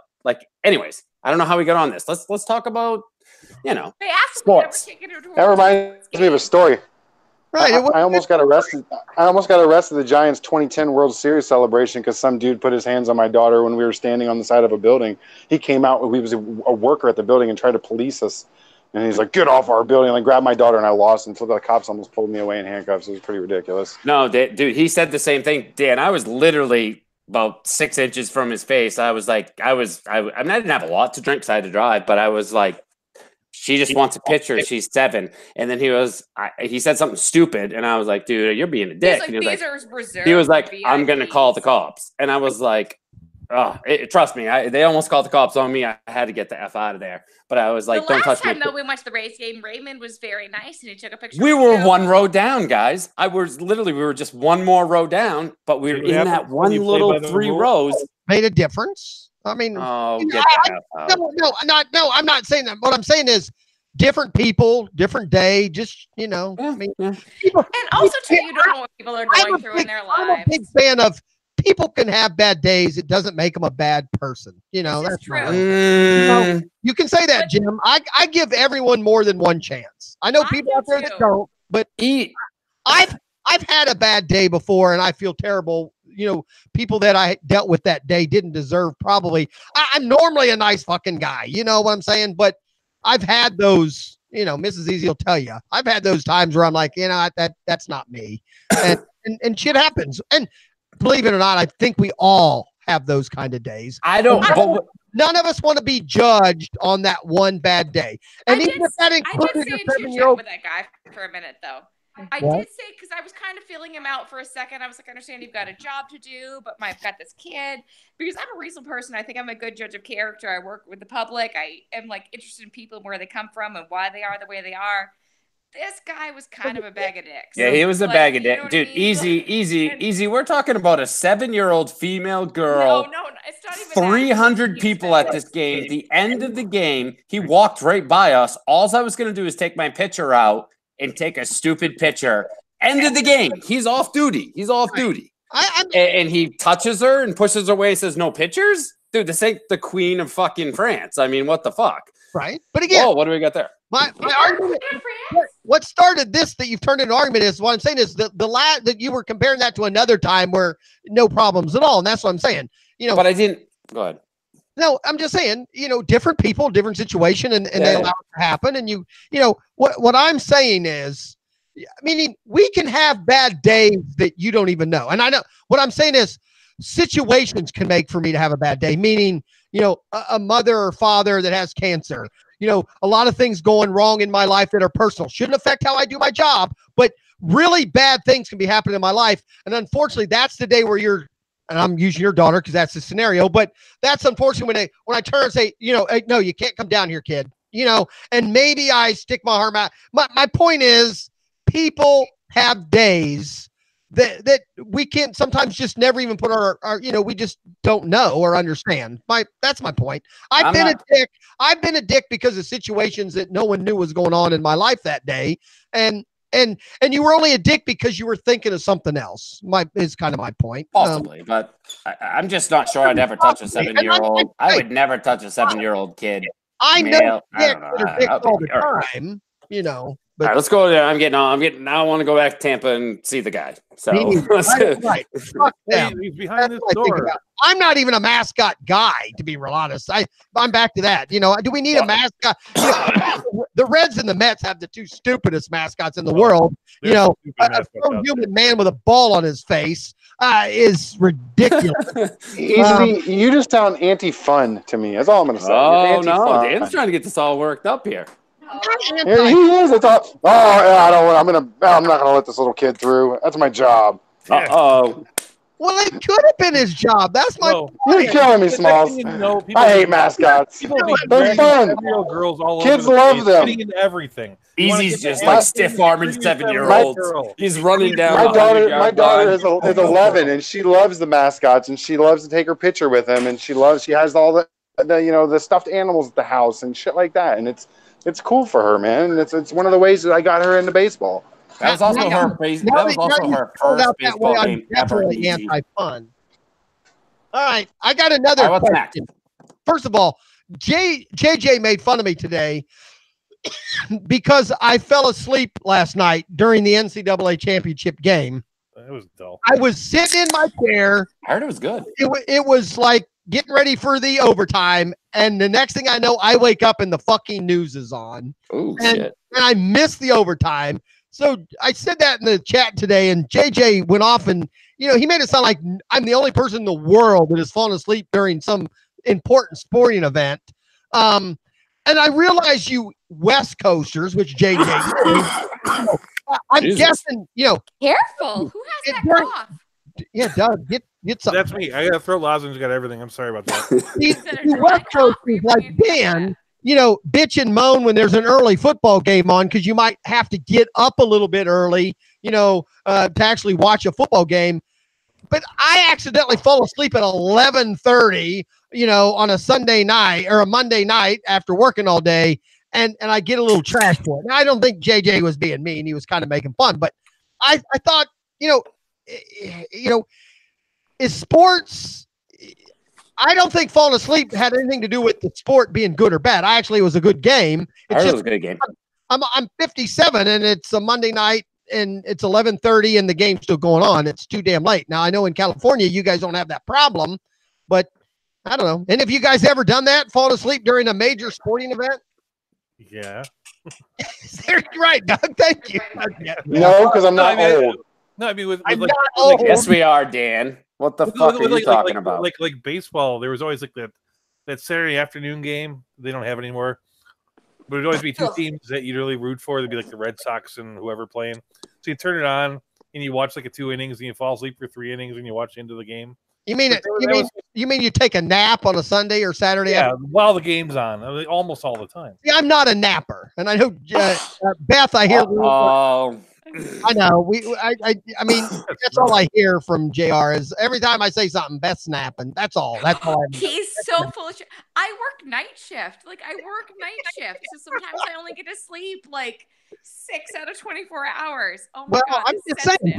So have you fallen asleep, Beth, during something you really thought was important and you wanted to watch? It was like a big thing to watch, and then I'm great. Damn it, it's just me. She's passed out a couple times, but I don't know about falling asleep. During the day when Jim is at work and my daughter's at school, even if it's a day off, and he gives me such a hard time. But I'll tell you what, I'll stay up all night, all right, so hanging you're out. saying for a whole week, who's sleeping more hours, you or Jim? Let's do that, Beth. Ooh, let's go easy. I like this. Well, it has to be Jim because he has a regular schedule. So Jim is sleeping out of here. Jim is sleeping more in a 7-day string than you are, is what you're saying overall. Meaning one day you might get a few extra, but you're giving those up a different day where correct. Jim is committed to like a 7, 8, 9 hour sleep. He sleeps 10 to 6. We can't do this, dude. Dude, this is like my lifestyle there, Easy. Like this fight will end until like 2 a.m. because the truth is she only works a half a month. We're not going to go here about working and sleeping. I'm not a napper or a sleeper, meaning I don't put in a lot of hours. So I was even a little confused that I fell asleep last night. And to be honest, I even geared up because trust me, I planned my night and it didn't work out. I did my taxes and stuff thinking that'll keep me awake. And then those taxes are due in like 5 days. You should have done those taxes like a month ago. No, I have to pay. I'm old. I'm one of the old people that have to pay. So I don't do it. You pay in too. Damn. You must be self-employed. No, I'm not. I'm not self-employed. I don't have anything to write. I own my house now. I don't have anything to write off. My kids aren't dependents anymore. That's awesome, though. Good for you. You sound successful. Awesome. It's okay. All that's good, except that I have to write a check to the government next Monday, and I'm not going to do my taxes ahead of time. So I planned out. So I drank and ate dinner kind of late because I did my taxes first, thinking that'll help me stay awake. And I think the alcohol and the drinking things actually put me to sleep. So. Doesn't do it for me. Damn it. I was okay. So JJ was right. He gave me some shit today for falling Beth just became that guy from Tool Time. Bro, who's the guy behind the fence? You see, like Beth Wilson. Is like, like, did you guys not see that? Beth just became Wilson. Like, all we see is her head. It's crazy. Don't you remember that? What do you mean? Easy doesn't know that either. No ER, no Wilson. No, I did watch Home Improvement. Pamela Anderson though. Yeah, she was the second girl though. No, Pamela Anderson was the original. Yeah. Yes, you're right. Yep, you're right. I'm sorry. The dark-haired girl came later. I like the dark hair girl much better. That's just me. I know my playmates and my playmates of the year. Oh, so Jesus. don't, you know, including Jenny McCarthy, another playmate of the year. What about Victoria Silvstedt? What? Very, very attractive. Yeah, Silvstedt. right. Another hot blonde. I'll give you that. I don't even know who that is. A playmate of the year, Victoria Playmate Silvstedt. of the year. In a classic sports movie, Basketball. I was just gonna say that. He was totally making out with her in that scene. He's like, "Oh, it's Victoria Silvstedt, Playmate of the Year." Yes. Yeah, that's just awesome. Basketball might be one of the most underrated sports movies that there is. Do you see how I just tie all the Basketball sports is connections to everything? That was What are very you good. doing? I am proud of you now. Good job. Huh? I go all the way back to the Barbie Benton days. So Are you okay? Oh, she was. And do you know she used to be on Hee Haw? yes, I You know. okay? Trust me, I knew where Barbie Benton was all the time. okay? I was a young guy. Are you okay? I'm just saying. What's wrong? You know, that's just what I'm saying. I mean, I Hold on, grew hold up on, in hold on, the hold on. Hey, easy. era. What? I got a question for you. Come here. I was wondering who Bath. that was. You're gonna push this little kid away? I push any kid away. I'm not Look a at this guy. person. He thinks he can take a 7-year-old kid and get into anything. He's not You, seven. hey, apparently I'm talking too loud. Please, guys, don't call DHS, but you're going to see Beth disappear. Are you okay? All right, back to normal, guys. Sorry. Back to normal. Mom's got it taken care of. Quiet, guys. The kid's sleeping. Shh. Shh, quiet, so she can go to sleep. She got a fever? Jim, you made her sick. Jim had a cold. I coughed. Way to go, Jim. Jim had a sickness, almost died last week, and now his daughter's sick. Sorry, guys. Like I said, I don't mess around, dude, with my kid. No, wait, Sorry. no. You need to put the hat back on the way you had it. No, the other way you had it made you look like the elf that wanted to be a dentist. And How the hell do I look like an elf, dude? I'm like 6'1". I'm the biggest elf in the world. no, you know the elf I'm talking about that wanted to be the dentist. He had that. He always wore that hat that had that little hair come out from his hat. You looked a little. Hey, I'm just saying. Oh, I'm sorry. I was concerned my kid came down looking sick. I'm sorry. Let's talk baseball. Look, the show's almost over. I haven't talked any baseball. What are we talking about? We're going to talk about Jacob deGrom getting rocked today for the first time in 26 starts, which was absolutely insane. Doesn't it make you feel a little good to see him get hit? Yes, it does. Yeah, maybe I should do. Maybe we should do a live trade with Easy right on this Mitch website. Garver with 2 home runs. Mitch Garver. But who had Mitch Garver? You know what? Some douchebag's going to say they had him in DFS tomorrow on Sirius. I dropped him in my 2-catcher league to pick up Alex Avila. When I used to play DFS a lot, it was always a big deal to like find a $2,000 player. So there would be a lot of nights when you have like this backup Jose Lobaton hit 2 home runs where I'd actually own him. Dude, like, that's luck, though. No, it is. That's what bothers me, Doug. Is I've been around this circuit for it's a game of luck. But they make it sound. That's what bothers me. And Cha-Cha, if he was here, and Dan might actually agree with me. He had that huge sigh. I don't know if he was just pooping or what was going on, but I think it was Dan. But wasn't me. I didn't sigh. I think it wasn't it you, Dan? No, it wasn't me. Come on, there's only 3 of us on. I'm sitting there working in transplant. But anyways, I hate that it's gone to, and I've been around the block. Like I said, I've had Sirius since 2002, and it's just so crazy. These people come on, they're just like, yeah, play that Lobaton guy. I'm like, get the F out of here. Like nobody knows, especially with baseball. You might know with. But they did because they put in 150 lineups. There's that part too. Is that that's the thing? They own 300 players. Of course, they have somebody with that guy on the team. And that's why I still come here because, like I said, I've been around the block and maybe I'm a fool. Maybe Lenny did the same thing back in the day, but I don't think he did. But that's why I still listen to Lenny and like even me and Cha-Cha, we were listeners. And I listen to these people. You know what sucks is I still listen just to make fun of them. It's like that. That's actually a truth. Like I don't want to listen to them. I don't listen to anything they say, but I'm still listening. Oh, it drives me crazy. Right. And I know people make fun of me and my 2 shows because we don't go in depth into baseball. I don't even go in depth into football a little bit because I'm not the expert and you know, and to me. Hey, why don't you switch to 9 o'clock? I'll do a show with you every Tuesday from 9 to 11. Okay. We can talk enough people today have talked about deGrom or this or that, and they're all going to talk tomorrow about that stuff.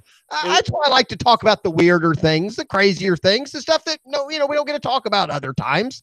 Because I'm sorry, when you do go out to a bar drinking with your buddies, most of the time you end up, it's something stupid that you end up spending 2.5 hours arguing over. It's not something amazing or something great. To me, the big news today is Magic Johnson stepping down. I know to most of you don't matter as a basketball guy, and I know the Lakers had a struggle today, but I don't think anyone until today expected that he was going to step down. I just don't. What happened to Magic Johnson? I didn't know about that, actually. Yeah, Magic Johnson is stepping down as general manager of the Lakers. Isn't that what he was, general manager?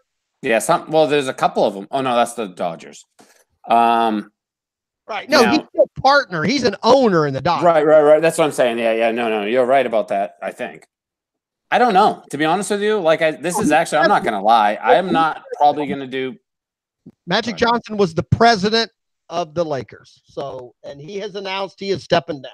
So, to me, that's kind of big news. No one's talked about it today. And I mean, that's it. In baseball, here's my problem with baseball. And one day, and Dan will argue with me, it doesn't matter. One day doesn't matter enough for me. If DeGrom has 2 or 3 or 4 bad days, now I'm talking about it.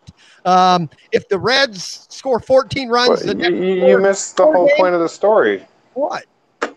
It was the fact that he was on pace. If he would have had a quality start today, he would have tied Bob Gibson for the longest streak of consecutive quality starts ever. So by losing that quality start, he didn't get to break that crazy record that's been around for a long time. So it was a big deal. It wasn't like it was just any other bad start for him. They don't really know what the record is for quality starts.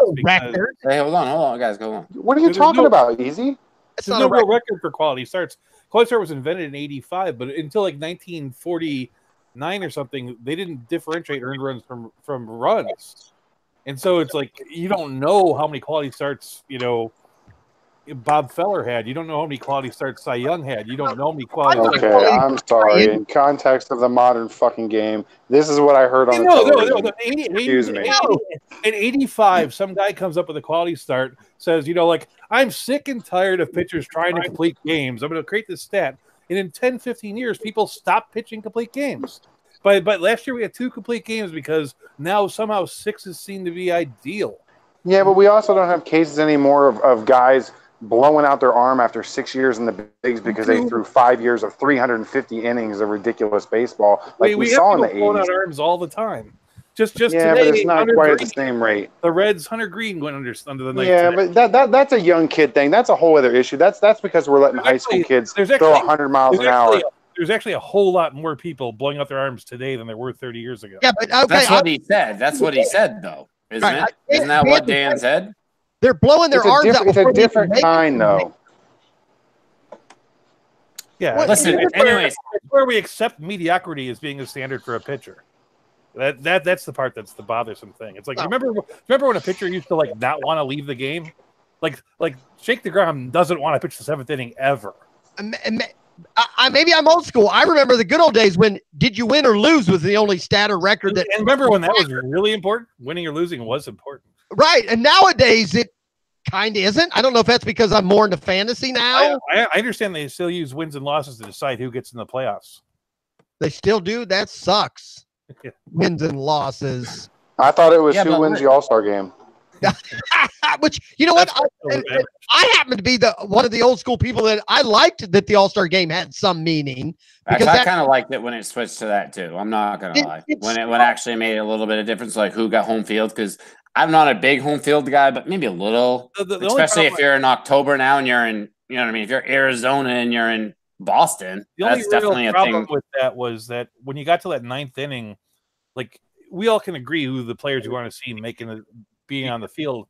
You got a 9th inning, you always had that number 5 player pitching versus there wasn't the game was decided by the 4th or 5th guys on the All-Star team.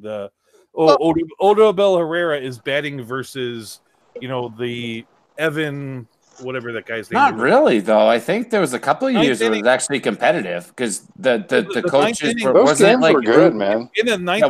In the ninth inning, you're not going to have Bryce Harper in. You're not going to have Nolan Arenado in. You're not going to have. No, hold on. I remember there was a couple of years where, like, wasn't it Bochy when San Francisco was like really, really good, and then there was another guy, and they actually got pretty serious with it. It would hold a good reliever back. The truth is, the pitchers are generally pretty good, but I'm saying the batters aren't that. That was the thing. It's like this is. I'll argue that the home field advantage is not that big of a deal in the World Series. I feel like it's almost a disadvantage. You watch the Giants win 3 World Series on the road. It depends, though, Dan. It depends. It depends on how far East Coast you come. Like, we definitely, the Dodgers coming.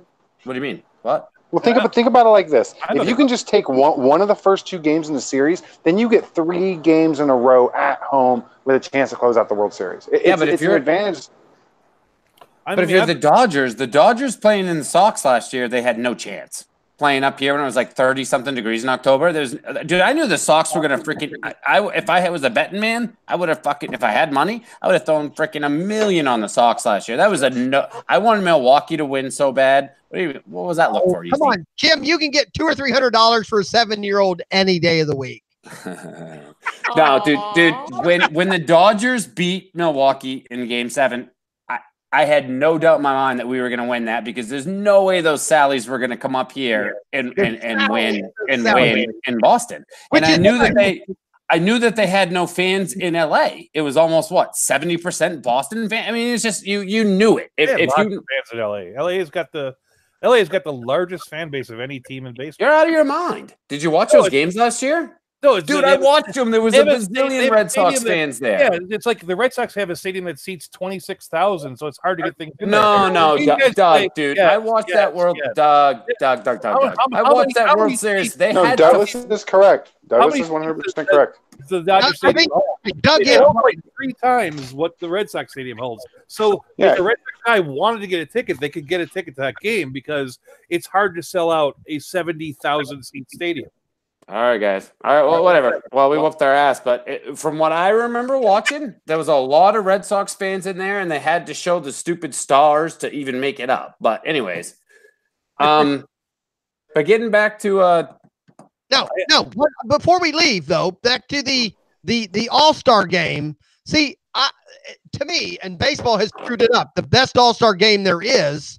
The problem is, I go all the way back. Obviously, the baseball All-Star games in the 60s, 70s, and 80s, they didn't care who played. Meaning, there was none of the. I mean, literally, the starters would play 6, 7 innings, 8 innings sometimes. Well, the other thing you had going is that Pete Rose would play, I think, 3 All-Star games in a row. Pete Rose played 8 innings in all 3 games. I mean, you didn't have interleague play, so it was like literally sometimes it was like your one chance to see Nolan Ryan pitch, or your one chance to see, But it also meant and Pete Rose also ended Ray Fosse's career in an All-Star game. You guys remember that, right? He took that thing way too seriously. No. He played every game that way. Don't fucking. I used to really like Pete Rose before he got in all that trouble. When I was a kid, there was no greater compliment you could get than a baseball coach saying you're like Charlie Hustle.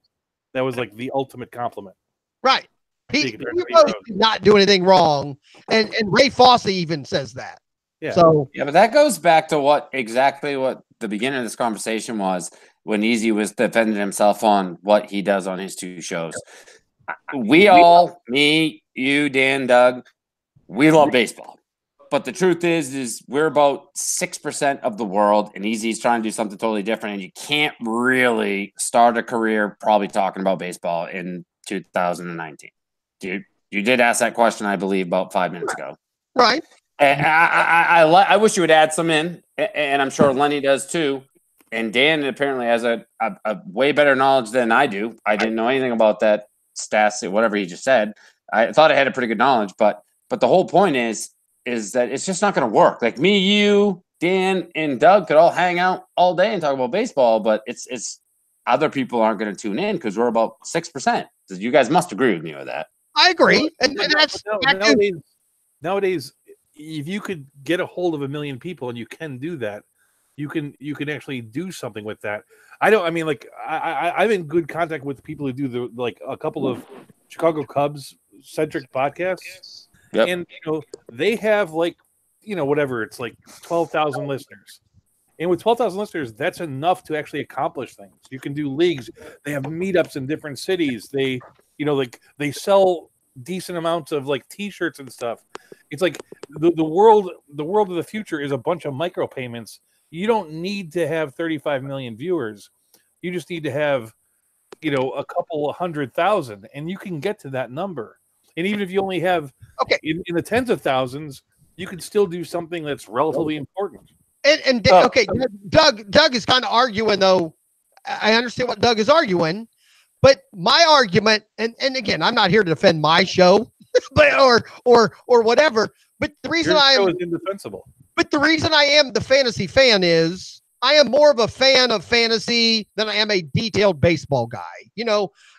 But I also listen to this network most of the day, and when I'm not listening to this network, I'm listening to either other podcasts or I'm listening to Sirius XM.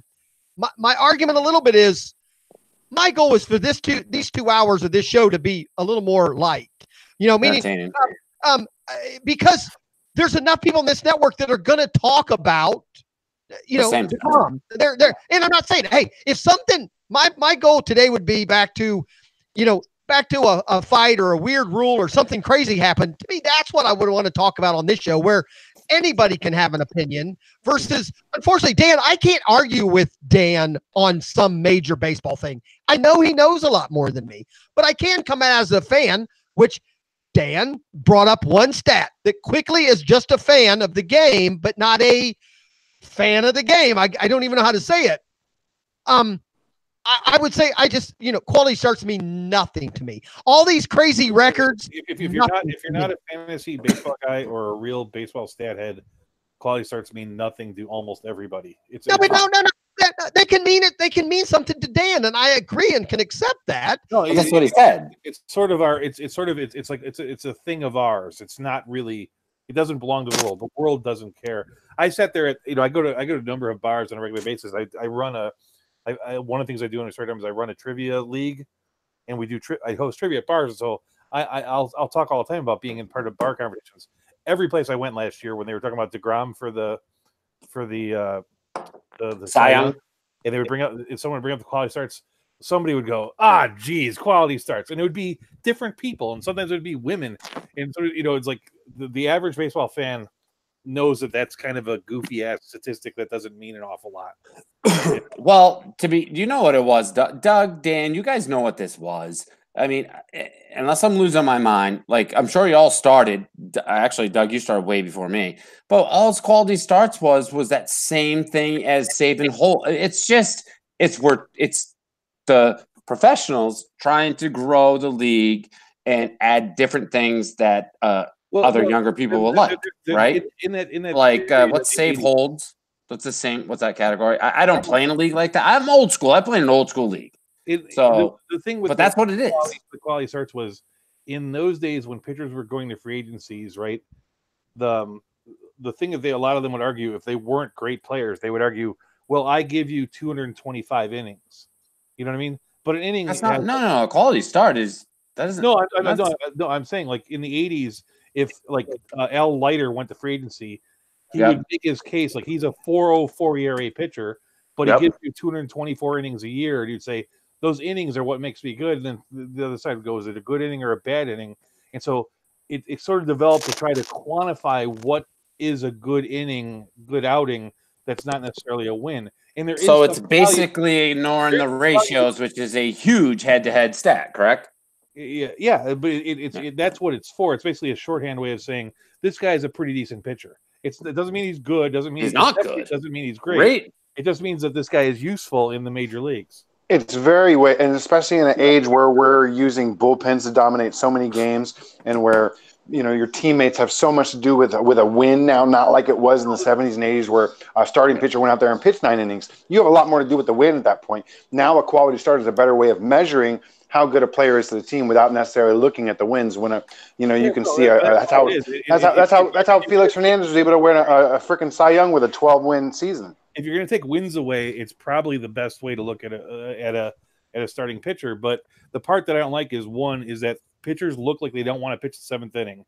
Jake DeGrom never wants to start the 7th inning. But the other thing is that those pitchers go into the game knowing full well that they're not going to pitch the whole game, and then they get mad because 1 out of 3 times the guy in the 8th inning loses the game for them. But when they could have pitched that inning themselves and won or lost them on their own unreturned. Even so they basically get to it's all about the numbers. I won the game, and it's somebody else's fault. No, it's your fault too. Pitch the innings. No, but think about it like this, though. If the numbers show that the first 2 times through a rotation of batters that your OPS is around 600, but the 3rd time through a lineup your OPS jumps up to 900, that's a huge difference. And that's why these guys don't want to face the 3rd time through the order, because they've showed them their stuff too many times. It's a statistical problem. Because but Dan, they should change their pitches. You don't have to be a genius to figure that out. It's just lazy fucking baseball pitchers. Well, it's an issue of saving your pitches and throwing a fastball at 93, or knowing you can go all out and hit that fastball at 96. I disagree. And take a guy down in the 5th or 6th inning because you don't want to leave the juice in the tank. You're going to air it out in that 6th inning because you know you're done. I disagree. Greg Maddux, for example, back in the day, like he'll figure out, like, okay, you go 3-4 innings. This guy's gonna figure out, oh shit, I'm throwing this fucking changeup now. He knows it. What the problem is these players are just not as smart. They don't put enough effort into any sports like they did 10 years ago. And I'm not trying to sound like an old geezer, but that's the truth. I don't think too much emphasis on velocity. Don't go deep enough into the game. Who gives a fuck up? Dude, velocity is the worst thing. Fastball. That's what I'm saying. It's too much. It's too much emphasis on velocity. We're not teaching pitchers how to pitch at a young age, and it's a problem. 100%. Like Eloy Jimenez. I've watched that Chicago probably play about 3 or 4 times. They're a bunch of dum-dums on that team. That's why Snell, did you guys watch Snell pitch against them the other day? He pitched 2 pitches. He pitched the same 2 pitches. Those motherfuckers, they would fall for that fucking goddamn curveball, and then he'd throw a fastball, and they would just do it. Dude. Yeah, but Blake Snell's got some of the best stuff from the left side of any pitcher in baseball right now. He is absolutely filthy, dude. Watch the game. I watched the game. He did the same. I've watched him pitch 3 times this year. He did the same 2 pitches, Dan. They just, dude, you added Frank Thomas, Mark. Dude, none of old school hitters would have fall for that. Dude, his curveball fell about a foot in front of the plate almost every time. That's not a good pitch. If you want to believe that's a good pitch, my argument against you is a great pitch. Batters are just a foot in front of the plate. You should not be switching at that or swinging at that. Because it looks just like a fastball that's coming in and then it falls in dirt. Don't you remember Tim Lincecum being so successful throwing that pitch in the dirt? It wouldn't fall in front of the plate. It would, guys. It would not fall. He did all the time. All right, whatever. All right, well, I don't know. Maybe I'm crazy, but I've watched baseball for quite a while. I was looking at those guys, and they were idiots. And that's just what I thought. Like, they could have not swung the bat, and they would have got a walks all day long. Somebody should tell them to not swing the bat and see what happens. That's what I'm saying. That's what I thought we were talking about, guys. But it doesn't mean that Snell's going to be awful. It just means I'm not saying, dude, that's not what I'm saying. I was using Snell as, dude, Snell is good. Guys, that's not what I'm saying. Snell is a great pitcher, but he was smart. The argument started. I saw that when I watched the Cubs a few years back. They had this relief pitcher who was unhittable. His name was Carlos Marmol, right? He had like 15 strikeouts per inning or whatever. But the truth is, the ball was never in the strike zone. All the players had to do was learn to not swing, and he became awful. Sometimes that's the case. It is true. I think Snell's guys, the Red Sox are still going to be good. You know why? They brought the same team back. This is a joke. They have about 7 smart players. They're not going to, dude, they're going to heat up. Like everybody says, the Red Sox, they're out of your. You better watch their pitchers, bro. I'm a little I don't bit care about their pitchers, dude. I don't believe in Evaldi. I don't believe in Sales Health. They're going to put up 8-9 runs. They're good. They're crazy, dude. They're smart hitters, dude. Whatever. I'm not denying that. They have a great offense, but and their bullpen scares me. Not having Kimbrel there is a huge deal for me. I don't have the same trust. I don't have the same trust in the guys you got in the back of that bullpen right now. I mean, the thing about the division, for a fact, there's absolutely no chance in hell that the Blue Jays or the Orioles are going to be any part of this. The Rays they shouldn't be, but right now, they look at Sale. Sale got outsmarted by a bunch of yahoos today. That almost by default, 2 of the playoff teams are going to come out of that division, and it doesn't. No, I disagree. And you guys, I do not agree. I do not agree. Baltimore Orioles. Well, no. And can I tell you? Can I tell you the number one reason why the Red Sox won't win a championship this year? Oh, I know. I don't think they will either. But go ahead. Just because of the extra grind of that World Series run, that extra month of the season, it taxes teams a lot more than people tend to talk about. That's why the Giants were never able to repeat in any of their World Series runs, because it taxes you that next season. And baseball is hard. Now that's hard. I mean, it's hard to repeat. It is. Well, once again, you guys go back to the same exact thing as what I just said, dude. It's baseball is an effort. It's an effort sport. It's exactly what I just said. Like, dude, the Sox are chilling right now. The Sox are going to be fine. The Sox are going to still win a bazillion games. The Tampa Bay Rays are just going out to win. Dude, they're going to be fine. Right. Dude, we've all watched baseball for how many years now? Like, I love that everybody gets worked up about that. The Sox, the Reds, and the Cubs. I'm not saying that the Reds are not going to be fine. The Reds are not that good. I hate to tell you, Puig. What do you want me to tell you? Puig sucks. He's always sucked. He's the most over dude. The guy has 19 to 20 home runs, and he's a big dude. I don't have him on any of my fantasy teams. Why are they going to be good? Pitching's not good. Team's not good. In my team. Why are they going to be good? Milwaukee? All Derek Dietrich. Milwaukee Brewers are going to walk away with that division. You're dead on, bro. You're dead on. Milwaukee Brewers. I said this in this chat. I've watched baseball. Dude, the Cincinnati Reds are not good. Milwaukee doesn't have any pitching. I don't give a fuck. They're going to score 9 or 10 runs. You carry Milwaukee Brewers, Red Sox pitching. The Milwaukee Brewers better than the Brewers. Dude, you guys are crazy. No, I can't wait. The Brewers remind me of the 2016 Royals. You remember that's a team they remind me of. That they got a lot of hunger and they are talented. They can score runs. They can play defense. They put a lot of mediocre talent together last year. I mean, Yelich was good. Doug, are you shitting on Milwaukee? Dude, Travis Shaw gets about 5 walks a game, and he's only allowed 2. No, he does not get 5 walks a game. good. He strikes out 7 times a game. He's a 220 hitter most of the time. Dude, are you looking at? No way. Travis Shaw will hit 265, 270 this year. He's only done it once in his life, hit 265. I got $100. Milwaukee wins that division. $100 right now, Mr. Doug. You should go bet that on the thing. It's like they're a team that I'm talking to you. A lot of things went right to them. Give Jim a look. What went right to them? Their lineup is absolutely nasty. They fluked into it. Their lineup. Aguilar was a lucky pickup of an overweight. You guys, you're crazy. Everyone in this network that's anti-Brewers is absolutely crazy. They went out and they signed I agree. They made a trade and they signed a guy, and both those guys worked out, which doesn't always work out that way. They're a little bit lucky that Kane and Yelich worked out. Yelich literally played at a level that he's never seen before in his life. And I think he actually is that good. It's a good team. Dude, he's on fire. He had 4 fucking home runs the first fucking week. Last year, they got in by the slimmest of margins. They were lucky to get there just because they're not going to be that lucky. They're going to Guys, you forget Douglas is a Cubs fan. No, I'm a baseball fan. The Cubs have no chance. If you're gonna say the Brewers are this great a team, then we gotta hype up the Oakland A's and the Minnesota Twins. The Oakland A's in Let's hype the Oakland A's. The Oakland A's are awesome. They're gonna win 90 games this year. And everybody's awesome. Then the Reds are awesome. I love the Bring Oakland it A's. Hold on. You're crazy because the Reds are horrible. The Reds are horrible. The A's are an actual great team. Douglas, you're completely incorrect, sir. Hey guys, one more time. Dan, go ahead. Dan, Doug, hush. Dan, go. I mean, I wish I could just have this like just gut feeling that players are good and just be so passionate about it. It's like Milwaukee played better than anyone expected by a sizable amount last year, and they didn't get better from last year to this year. All right. Hold on, Doug. Go ahead, Dan. No, let him keep talking. I like what he said. I'm ready. Dude, I'll take Dan's spot. I'll take Dan's spot 100%. Right. Go ahead, Jim. All right, 100%, Doug. I don't know what you're talking about that they played out of their head. The youngest player. Stop talking. The youngest player on the hitting team is 24. It's Orlando Arcia. He's a great defensive player, which is also key. You have to have one good defensive player.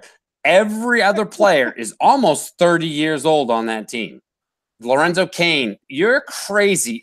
Those guys are the most patient hitters. Yelich are good hitters. Dude, it's not hitters.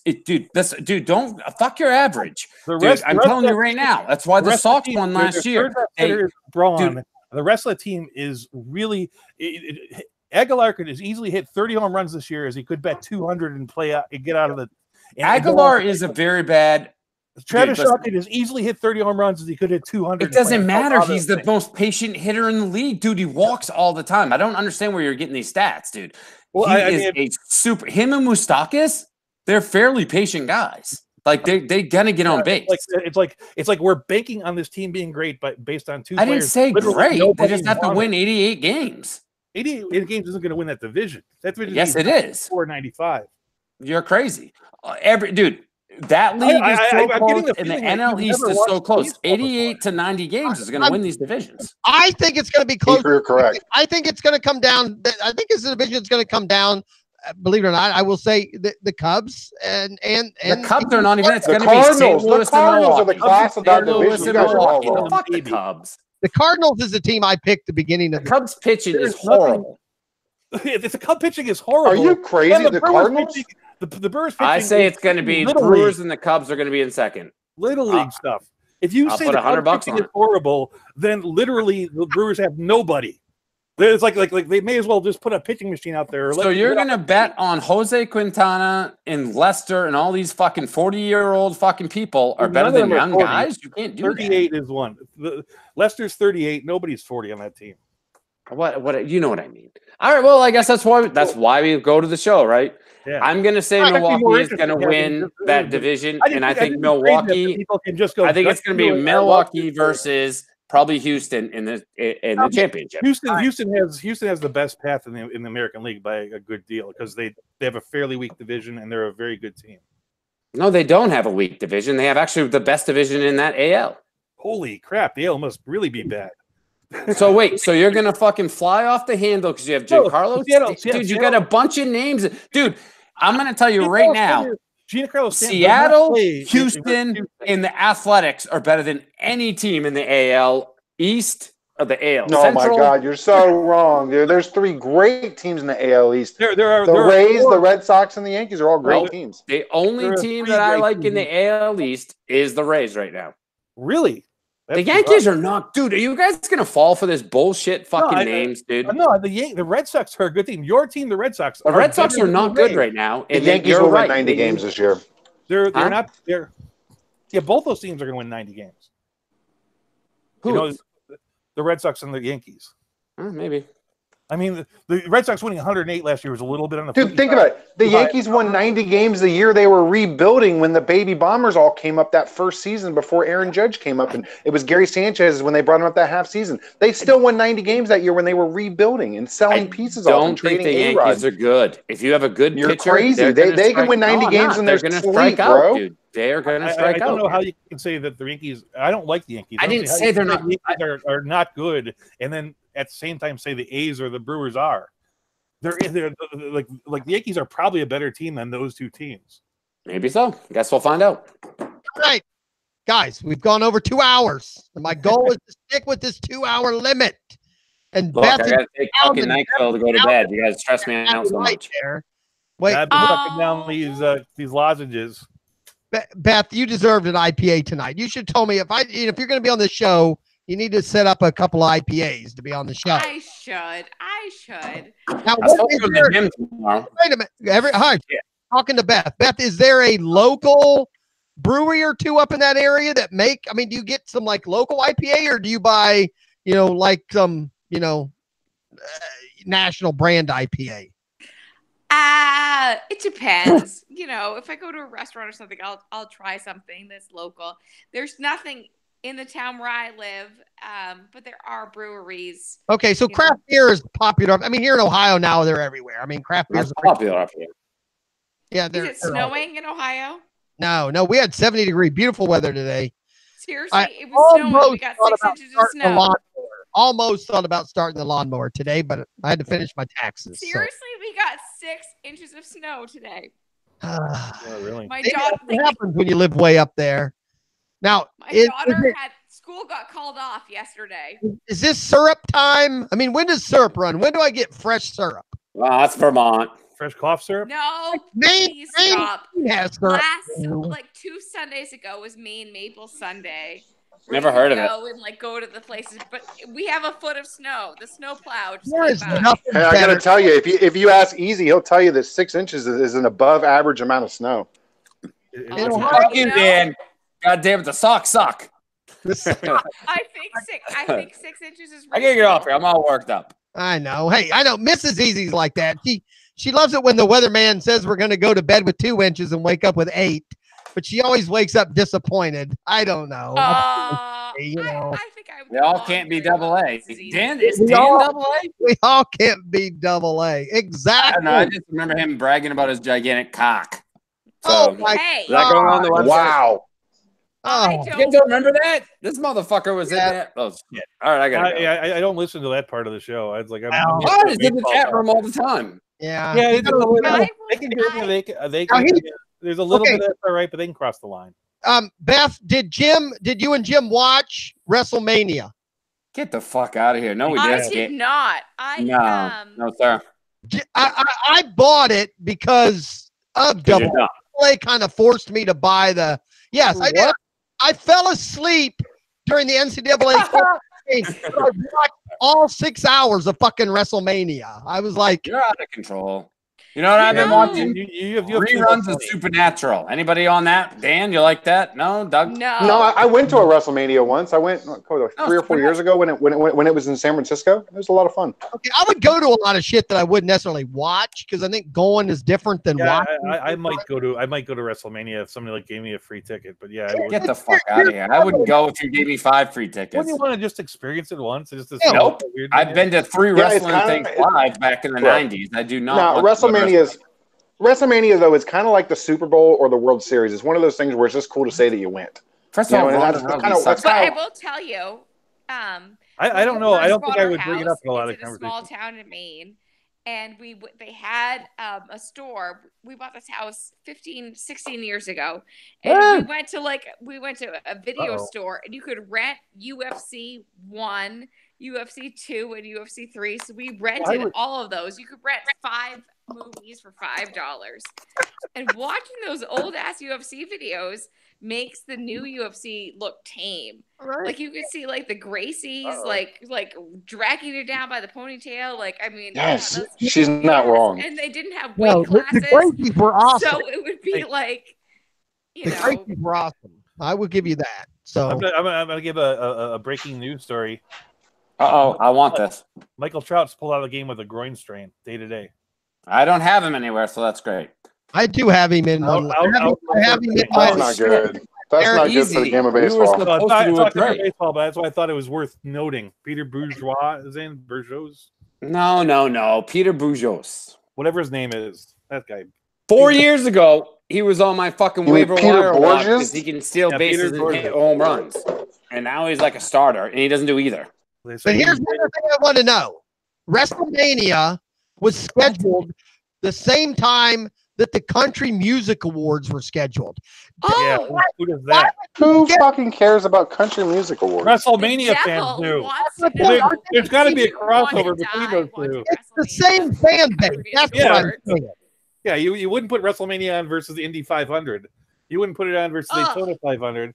You shouldn't do that. Right. That's what I'm saying. I thought this is stupid. The Country Music Awards and WrestleMania at the same time. I mean, every hillbilly and hick had to be watching. That's not true, but I feel like wrestling's target audience is like young, 20-year-old males who are all hyped up with testosterone. Yeah, they target a lot of those young guys like that. Close.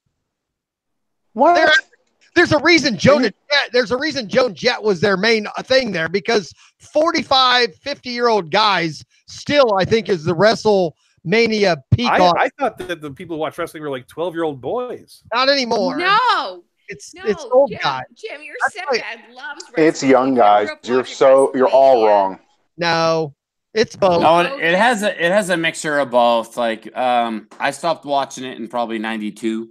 But like she said, I will tell you this that I did. We're talking about doing. Who are the guys? The Bushwhackers. We're doing our broadcasts and podcasts, and I looked at this in some great detail a little while ago about what sports get the most listeners on podcasts, and football blows away everybody. But wrestling, of course, it does. 2. Wrestling is number 2 by it's there's 3 listeners to wrestling podcasts for every 1 listener to a baseball one. It's crazy. You know what else? Bushwhackers. Dude, you know what else does? do that wrestling thing. That's crazy. Doug, cosplay is probably number 3. I mean, like I said, we're old guys here. Like we're like the generation of. Well, no, you know. like put in perspective, like I always tell people a story, like we think that like porn drives the internet. The thing that people look at the internet more than porn is they look at recipes. God, like I love porn. The real or world, you can watch wrestling / porn. People do these, like you could have a real crappy little cooking blog and get 4,000 viewers without even thinking, because the most typed question into Google for 50 years is what should I have for dinner? You know, so what you're saying is we should do a naked cooking show for the hot girl. Is what you're saying? And we would get tons of hits. There's nothing very few things in the world that would be made worse by having a naked girl there. I would be concerned about the hot oil burning when you're cooking. Like that's a splatters. Yeah, you got to. I have an air fryer which doesn't splatter. So I don't even know what's going on here. Easy just left. Did like Easy just leave the whole show? I thought this was his show. Yeah, I wonder if he shut it down. He's like, we're done. No, usually he shuts it down and stays. We might not be even broadcasting. That's interesting. We might just be talking to each other. No, we always stop broadcasting at 12 anyways. But his team sucks. I was going to do a trade in that league. Oh, Doug's gone now. Broadcasting, he's saying his machine locked up. So we're talking to each other, but not on TV, not on the radio or anything. I didn't realize I always thought we were only talking to each other. But, you know what? Was that Lou? So my machine is locked up. Oh. Except for in the chat room, but I can't hear anybody in there. And none of you can because. So, anyways, I just let you know. I was supposed to go to the gym tomorrow. You fuckers, and you kept me up till 12:20. You can still go to the gym. My gym's open 24 hours. I actually like going like at 3 in the morning. Yeah, but I'm not gonna. I'm gonna sleep about 5. I have to work, so I'm gonna sleep about 5.5 hours. Oh, you have to work. Oh, here she goes. Hey, don't guys, don't listen to her. You know what she's gonna do? She's gonna sleep and take a fucking 4-hour nap. Dan is at work, and we'll let you guys go. It was fun, even though I hope you guys know that even when it gets heated, it's meant in fun. I like you guys personally. I like you very much too. I just don't want anybody. You guys don't even know me. No, I'm just saying. I just don't want anybody to have hurt feelings. No, I'm saying the truth is, when there's actually conflict, it makes for better audio. Radio. Yeah. Oh, so, it makes me feel sad. Like I hate conflict. See, now you get my wife depressed, Doug. No, I gotta deal with this. You're not even here. I'd be the worst host of any of this stuff, because anytime I think anything is hurtful, I'm like, I cringe and die. So. What the hell's the name of your show, Dan? I see you still peeking in there. And how come I don't know the Fantasy Fisticuffs? It's just yes, that's the one shirt that I wanted to buy. How did I not know that? It's just dude. I'm doing solo, dude. My fucking partner bailed on me. If you ever want to come sit down on Monday night with me and come bullshit. The problem is all you motherfuckers go so late. Well, what time is your show? Dude, I'm on the West Coast, bro. I know. I'm in Oregon. What time is it? I usually start at 8 p.m., so 11 your time. See, that's the problem. Yeah. I'm sorry. Like, I would love to I'm at work all day. 11's not bad. If you wanted to do something earlier and you wanted to host the Mixler, that's not the issue. So if I could call in on my phone and do exactly what I'm doing now, which is talk to you at work, and not have to sit at my computer and host the Mixler, that's what slows me down at work. I have to physically stop working, go over, sit by the computer, talk on the mic, have my list of notes, bullshit, all that shit. So talk to Jim at work where he's so busy. Get the fuck out of here! Get the fuck out of here! Dear. Dan, maybe me and you will do another Thursday one of these. So, but it is 12:20, and I'm going to say goodnight. I'm totally into that. Cool. All right, yeah, I gotta go. I gotta fucking work anyway. I gotta be here like 3 more hours. So I'll see you guys next. Actually, shit, I meant to tell Easy. I won't even see you guys next week. I joined a softball league, and they start playing on fucking Tuesday nights. So I'll let them know if you don't talk to them elsewhere. Yeah, I don't know if the games start this week or in a couple weeks, but I'll stop in when I can if there's not games or after games or whatever. So good for you. Good luck with the softball. Yeah, I'll see you guys later. All right, guys. Hit me up with your Twitter, Dan, if you don't know mine. His is like Dabber it's Dan. At Dabber Dan Lit. All right. I'll see you guys later. See you guys. Easy left us out.